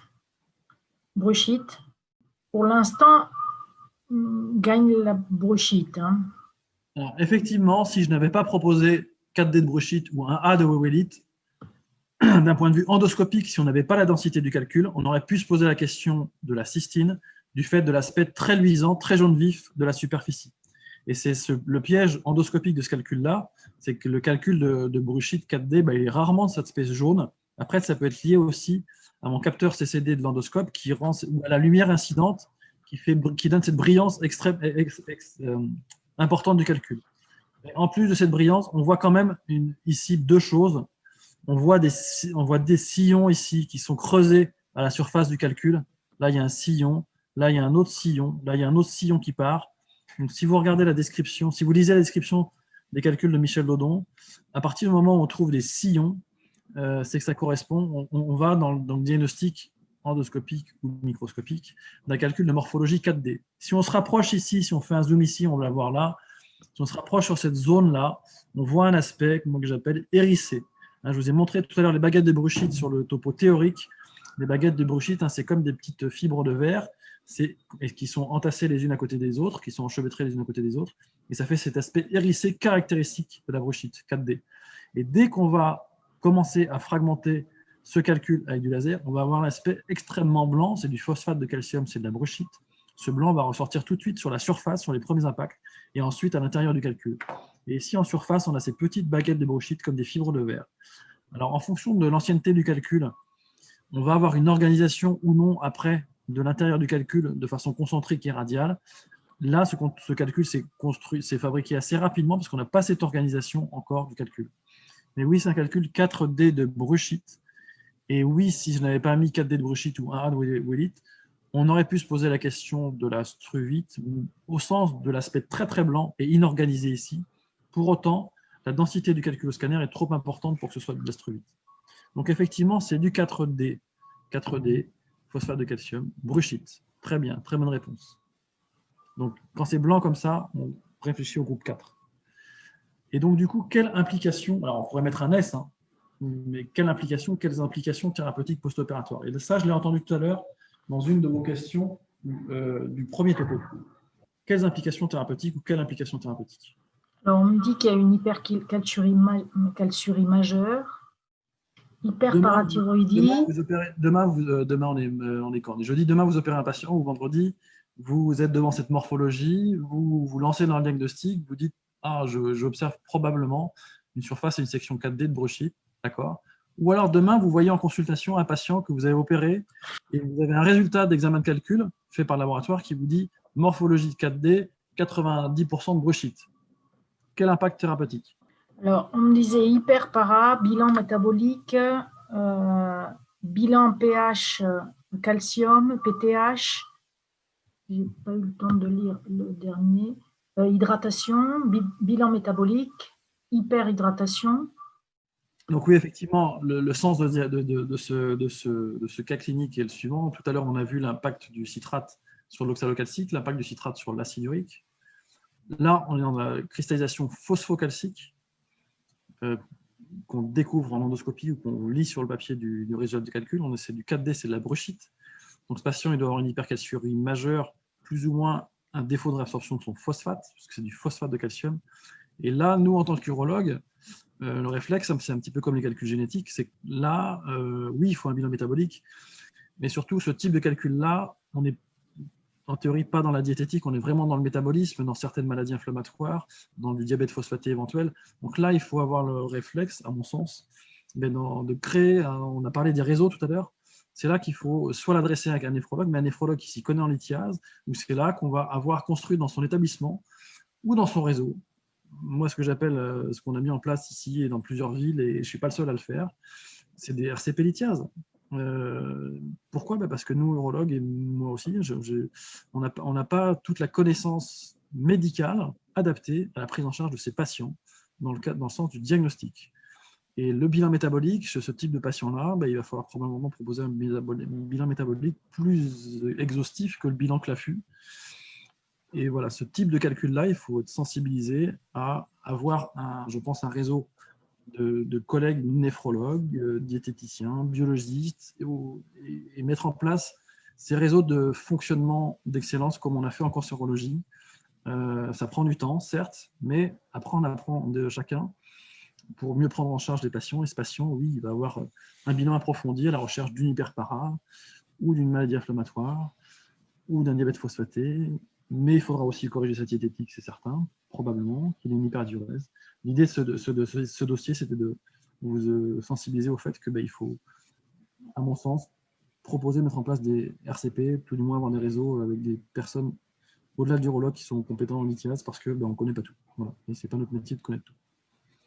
En fait, il y avait des personnes qui parlaient de diabète hyperphosphaté et un néphrologue qui disait diurétique diazidique s'il n'y a pas d'hyperparathyroïdie, en fait. Tout à fait. Donc là, on rentre dans un champ diagnostique qui dépasse notre compétence d'urologue, sauf si vous êtes hyper expert. Mais moi, là, c'est pas que je passe la main, c'est que je sollicite mes collègues en RCP lithiase pour avancer dans le diagnostic chez ce patient. Ah, il est déjà 19h30. Hein. Alors, il est 19h30, on a encore plus de 60 participants. Donc, si tu avais encore quelques slides ou là, j'en ai terminé des dossiers cliniques. Si vous avez des questions, allez-y encore. Là, je voulais juste vous montrer vers où on tend, où on va, probablement dans la reconnaissance endoscopique des calculs. Est-ce que j'ai quelques petites j'ai 2-3 diapos pour finir. On nous dit que c'est extrêmement intéressant, donc je pense qu'il y a des gens qui… J'avais une question tout au début que j'ai laissée, parce que je ne voulais pas t'interrompre. En fait, on parlait de l'aspect endoscopique et de la prise en charge d'une néphrocalcinose chez un enfant de 3 ans. Je ne sais pas si tu as assez d'informations ou si tu veux qu'on envoie le dossier. Alors, non, mais je peux pas répondre comme ça. La néphrocalcinose, alors il y a plusieurs types de néphrocalcinose. Moi, je suis pas urologue pédiatre, donc je ne suis pas compétent en urologie pédiatrique. Je vais vous dire des bêtises. En revanche, reconnaître une néphrocalcinose en examinant les papilles rénales et en examinant le scanner d'un patient, ça oui, mais ça nécessite qu'on fasse, je pense, un topo et un webinaire dédié, parce que j'ai plein de vidéos, plein d'images de papilles rénales. Le spécialiste en France endoscopique, c'est pas moi, c'est Christophe Elmeras à Toulouse. Donc peut-être qu'il faut le solliciter pour avoir une argumentation imagée des papilles, mais on pourra en reparler. J'ai pas la réponse pour votre néphrocalcinose 3 ans, mais clairement, il va falloir aller je pense qu'il va falloir aller vers la génétique chez un enfant de ce type-là. Alors, je vois qu'on nous demande certaines diapos. Après, je crois que ça sera plus simple. En fait, Vincent mettra à disposition de toute façon la présentation. Et les personnes qui nous écriront pour avoir des éléments sur la présentation pourront vraiment nous le demander et on mettra à disposition les diapos. On a aussi, comme on l'a fait avec M. Dodon, vous avez la possibilité même de poser des questions après en fait, le webinaire et on les transmettra à Vincent qui répondra avec le temps qu'il a à disposition. J'avais une demande qui était liée à l'intelligence artificielle, ce qu'elle peut nous apporter. On y arrive. Justement, je termine là-dessus. Alors avant ça, j'ai une autre question. Hyperoxalurie génétique, ça serait plus une réponse en fait. Hyperoxalurie génétique, mutation pour un enfant de 3 ans jusqu'à preuve du contraire. Il y a beaucoup de remerciements en fait. Je pense que ça nous donne déjà des idées pour refaire on nous demande effectivement les dernières diapos, donc je crois que ça nous donne des idées pour organiser peut-être quelque chose encore plus interactif une prochaine fois.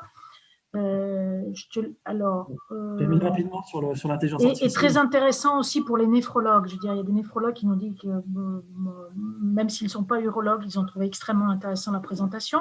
Donc, je te laisse terminer pour l'instant. Donc, clairement, la démarche de reconnaissance endoscopique nécessite du temps et de s'intéresser à la démarche étiologique en lithiase et prévention de récidive. Mais pour ceux qui voudront le faire, aujourd'hui, il y a des images accessibles. Je suis accessible par mail, vincent.estrade@gmail.com. On peut décider de rendez-vous pour se former à la reconnaissance endoscopique. Aujourd'hui, on forme les jeunes à la reconnaissance endoscopique. Je ne suis pas le seul à le faire. Mais effectivement, c'est quelque chose qui est compliqué, ça prend du temps. Donc, vers quoi on tend? Eh bien, on tend vers ça. Attention, parce qu'on n'est pas les seuls à réfléchir. En France, on a la chance d'avoir Michel Dodon. On est quelques urologues aussi à avoir des bases de données, d'images. Mais les Américains s'y intéressent. Là, un article publié en 2020 sur l'intelligence artificielle et la reconnaissance des calculs in vitro Et là, on a des résultats qui commencent à être intéressants au sens où aussi les Américains ont compris que la morphologie, enfin, ont compris, je ne les prends pas pour des imbéciles, hein, c'est pas ça, c'est que la morphologie, ce n'était pas leur truc. La morphologie, c'est Michel Lodon, c'est la France. Et néanmoins, désormais, il y a des publications, et celle-ci, sur la morphologie des calculs, ici la section, la surface et l'intelligence artificielle qui est capable in vitro de reconnaître les calculs que vous avez décrits ici, acide urique, oxalate de calcium monohydraté, struvite, cystine, bruchite. On n'a pas encore les types morphologiques de Michel Lodon, 1A, 2B, 4C et tout ça, mais voilà, on va vers cette démarche d'intelligence artificielle. Où est-ce qu'on en est en France? Là, des images, j'avais proposé à peu près 250 images des calculs les plus fréquents à l'équipe de Nancy. Il y avait un Mexicain là, qui a travaillé chez eux et qui a présenté ses résultats d'intelligence artificielle avec la reconnaissance des calculs purs les plus fréquents, 1A, 2B et 3B ici, oxalate de calcium monohydraté, oxalate de calcium dihydraté et acide urique. Première communication internationale. Et puis, avec le mathématicien avec lequel je travaille à Bordeaux, qui avait évalué nos résultats avec Michel Lodon, on a aussi travaillé sur les calculs les plus fréquents, mais à la fois purs et mixtes, 1A, 2B, 3B, en surface ici et en section, mais aussi les calculs mixtes 1A plus 2B, 1A plus 3B en surface et en section, avec des résultats significatifs très encourageants. Et là, on vient de soumettre ces images de reconnaissance endoscopique. Vous voyez ici les spectres de reconnaissance avec les vrais positifs, les faux positifs, les erreurs de l'intelligence artificielle ici, et comprendre pourquoi l'intelligence artificielle fait des erreurs, sur les calculs les plus fréquents. Donc, on a soumis notre article récemment, on attend le retour, mais le message, c'est que les choses avancent pour aider l'urologue et surtout le patient, en fait, finalement, cette reconnaissance endoscopique et ne pas perdre cette information étiologique essentielle qu'est la morphologie du calcul. Donc voilà vers quoi on tend. Et puis au Congrès européen en juillet, notre abstract a été accepté, donc je vais en parler bientôt à l'international. Voilà. Donc en attendant le message, c'est si vous avez la possibilité de faire des photos de surface et de section de calcul, mais si vous les transmettez à votre laboratoire comme ça, sans leur avoir expliqué, donc pas forcément utiliser votre image. Donc mettez-vous en rapport avec le biologiste qui va examiner vos calculs. De plus en plus, les biologistes en libéral aussi ont été formés à cette importance de la morphologie et ont compris qu'on détruisait les calculs, donc ils sont très friands d'images endoscopiques de calculs entiers, parce que le message, il est là. La morphologie, c'est sur le calcul entier au départ. Tous les travaux de Michel Lodon, c'était sur des calculs entiers. Et aujourd'hui, nous, on fournit aux biologistes quasiment que des micro-fragments, voire de la poudre. La morphologie, l'information étiologique, c'est le calcul entier. Donc ça, c'est une image de surface et de section que j'adresse à Michel Lodon. Voilà, donc je vous remercie pour ce soir. Là, une diapositive qui vous montre le coût du traitement journalier à la fois du lithos et du lithosolve. Voilà, si vous avez encore quelques questions, on peut terminer. Et puis après, comme a expliqué Madame Nathalie, comme a expliqué Nathalie Buels, on pourra répondre aussi à vos questions en différé. Donc, je vous remercie pour toutes vos questions. Alors, est-ce que le calcul change de couleur à l'extérieur du corps? Et est-ce qu'un calcul mamelonné reflète les plaques de Randall? Je donne les deux questions en même temps, même si elles sont effectivement, au départ, historiquement, moi, quand j'ai compris la possibilité qu'on avait, nous, les urologues, de reconnaître un calcul au sens où, comme le biologiste, on a des yeux, on a moyen de couper les calculs en deux, qui n'est pas un bistouri ou un ciseau à pierre, mais qui est une fibre laser, parce qu'on a des yeux et on peut examiner un calcul en surface, en section et le couper en deux, on sait le faire. Et on a confronté nos analyses initialement avec Michel Lodon et on n'était pas d'accord. Pourquoi? Parce que, justement, comme vous posez bien la question, l'image va être différente en dehors du corps, donc en in vitro, plutôt qu'en in situ, parce que l'image incidente, le calcul va être dans un milieu aqueux, dans les urines. L'image, la lumière, ce n'est pas forcément une lumière blanche comme un microscope, et les capacités optiques d'un endoscope numérique vont dépendre de son capteur. Donc, il y a tout un faisceau de couleurs auquel Michel Lodon a dû évoluer par rapport à ce que je voyais, parce que moi, j'étais certain de voir ce qu'il m'avait appris, et en plus, on avait le résultat papier après de son examen microscopique, qui était différent de ce qu'il reconnaissait lui, que je lui montrais d'image endoscopique. Donc, oui, ce ne sont pas les mêmes couleurs. C'est un petit peu différent. C'est pour ça que l'objet de nos publications, c'est aussi de proposer des images standardisées qui correspondent aux images microscopiques, pour pouvoir se former sur des images endoscopiques de référence, qui sont la réalité de notre quotidien, nous les urologues. Et l'autre question, c'était quoi? C'était sur les calculs mamelonnés reflètent-ils les plaques de Randall? Alors, en fait, ce n'est pas le calcul mamelonné. Le calcul mamelonné, c'est la surface mamelonnée brune lisse, c'est le 1A. La plaque de Randall, déjà, nous, en endoscopie, si vous êtes urologue, si vous posez la question, vous allez voir des plaques de Randall, des plaques phosphocalciques sur lesquelles vos calculs vont être accrochés. Et ça fait partie de la démarche physiologique en ITIA, c'est de décrire les papilles, puis moi, le noter dans votre compte rendu opératoire. Est-ce que vous voyez des plaques de Randall? Moi, je note des plaques de Randall, calice sub, calice moyen ou ubiquitaire. Certaines plaques de Randall peuvent être associées aussi à une hypocitraturie. Et qu'est-ce que je voulais me dire? Non, ce n'est pas le fait que ce soit mamelonné, c'est le fait que le noyau du calcul soit ombiliqué, en fait, qu'il soit formé sur une plaque qui est convexe au niveau de la papille rénale. Du coup, le calcul, il est concave. Donc, en fait, vous allez avoir quand vous lisez vos comptes rendus de biologiste, si vous avez envoyé un calcul entier, parfois vous avez une réponse superficie 1A, section 1A, noyau 4A. Et si le biologiste lui est intéressé aussi dans cette démarche étiologique, il va dire 4A, spire carbapatite, nucléation sur plaque de Randall. Et il va décrire éventuellement cette ombilication aussi dans la morphologie. Donc c'est l'ombilication plutôt que le mamelon. C'est pas que c'est plutôt, c'est l'ombilication et pas le mamelon. Voilà. Ok. Alors, je ne vois plus de questions. Je vous rappelle qu'effectivement, alors le citrate de potassium sera-t-il efficace sur les plaques de Randall? Sur les plaques, probablement pas. Après, sur la cristallisation, on espère, puisque l'idée, c'est si on diminue le calcium urinaire en chélatant le calcium urinaire, on va diminuer la cristallisation oxalocalcique. Pour autant, la plaque de Randall irrite en permanence l'urothélium et probablement que dans la litogénèse de nucléation hétérogène, parce que c'est l'oxalate de calcium qui va cristalliser sur du phosphate de calcium, il y a des phénomènes inflammatoires probables qui engendrent et qui pérennisent cette cristallisation. Je vois beaucoup de merci. Et de toute façon, si vous avez des questions à poser à Vincent, aucun problème, on les transmettra et on lui transmettra vos coordonnées. Donc, ok. Merci à vous. Merci beaucoup, Vincent. C'était extrêmement clair et très didactique, vraiment intéressant. Je pense qu'on prévoira sans doute un autre rendez-vous, en fait. Parce que les quiz ont été très efficaces. Merci beaucoup. Au revoir. Au revoir.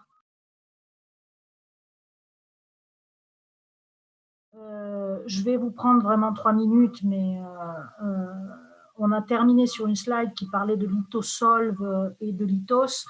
Je voulais juste rappeler en fait les différentes formulations qu'on a à disposition, sachant qu'aujourd'hui, nous, on présente très souvent les produits en fonction des guidelines qu'on a dans l'EAU, en fait, de l'Association européenne d'urologie.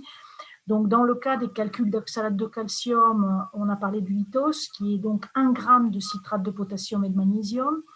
Vous avez aussi à disposition une formulation qui est par contre de sachets qui sont à mélanger dans 1,5 litre d'eau, puisqu'on parle beaucoup d'hydratation. Donc, le patient peut avoir 3 g de citrate de potassium et de magnésium dans un seul sachet avec un goût orange ou un goût pomme, ce qui lui permet de répartir en fait la prise de citrate de potassium et de magnésium dans la journée. Donc, l'hydrobasique, un sachet d'hydrobasique, c'est l'équivalent aujourd'hui de 3 comprimés de Lithos en fait. Vous avez toujours des formulations qui sont à libération prolongée, c'est-à-dire qui permettent de maintenir en fait l'activité du citrate de potassium et de magnésium dans le temps. Donc, Lithos, c'est 1 g de citrate de potassium et de magnésium. Hydrobasique, c'est 3 g de citrate de potassium et de magnésium. Ensuite, pour ce qui est du calcul d'acide urique, on a beaucoup parlé de LithoSolve.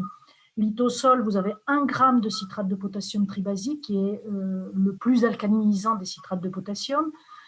On a une autre formulation qui est toujours à libération prolongée, qui s'appelle le LithoSolve Fort.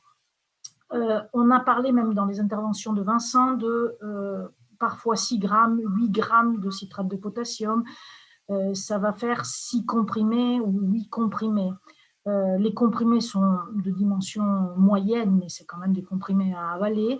Donc, en phase lithique, vous pouvez utiliser le lithosolfor. Le lithosolfor, qu'est-ce que c'est? C'est une poudre de granulés à suspension orale, toujours à libération prolongée. Donc, il ne faut pas que les patients s'étonnent que quand on le met en suspension dans l'eau, il ne va pas se mélanger.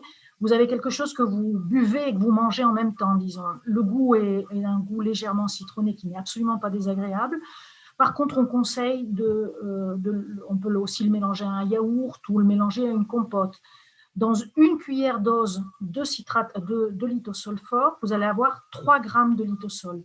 C'est-à-dire qu'avec une posologie de une cuillère dose le matin, une cuillère dose le soir, vous avez déjà vos 6 grammes de citrate de potassium, sachant qu'on n'a plus seulement que du citrate de potassium, on a aussi ajouté du bicarbonate de potassium. Donc, vous avez 1 gramme de bicarbonate de potassium qui va agir tout de suite et le citrate de potassium qui va agir au fur et à mesure de sa transformation en bicarbonate, en fait, pour alcaliniser. Donc, lithosolve ou lithosolfor, une cuillère dose de lithosolfor correspond à 3 comprimés de lithosolve. On a parlé très rapidement de calculs infectés. Aujourd'hui, dans les calculs infectés, les recommandations de l'EAU parlent de chlorure d'ammonium, de méthionine de 2 à 600 mg par jour. Vous avez aussi une formulation qui s'appelle acidif, qui est à base de méthionine. Chaque comprimé d'acidif a 400 mg de L-méthionine. Donc, il peut être utilisé, là, on n'est absolument plus dans l'alcalinisation des urines, mais on est dans l'acidification, surtout à des doses. Alors, à une dose de 2 grammes par jour, enfin de 2 comprimés par jour, vous êtes sur rétablir un pH physiologique du patient. Par contre, quand on passe à 4 grammes par jour, à 4 comprimés par jour, vous avez des quantités de méthionine qui permettent d'obtenir une acidification, en fait, une acidification. Je ne sais pas si vous avez d'autres questions, si vous avez des informations à demander. Je vous ai trouvé extrêmement réactif. Je crois que c'était extrêmement intéressant de pouvoir dialoguer vraiment avec des experts. Vous aurez l'invitation directement au prochain séminaire, au prochain webinaire qui aura lieu vraisemblablement le 27 mai. On vous confirmera la date avec le docteur Isabelle Tostivien et sa diététicienne qui est Madame Dousseau. On vous attend nombreux et n'hésitez pas à nous renvoyer des questions sur la mail que vous avez eue pour vous inscrire au webinaire. On les transmettra au docteur Extrade. Merci beaucoup de votre réactivité et de votre intérêt.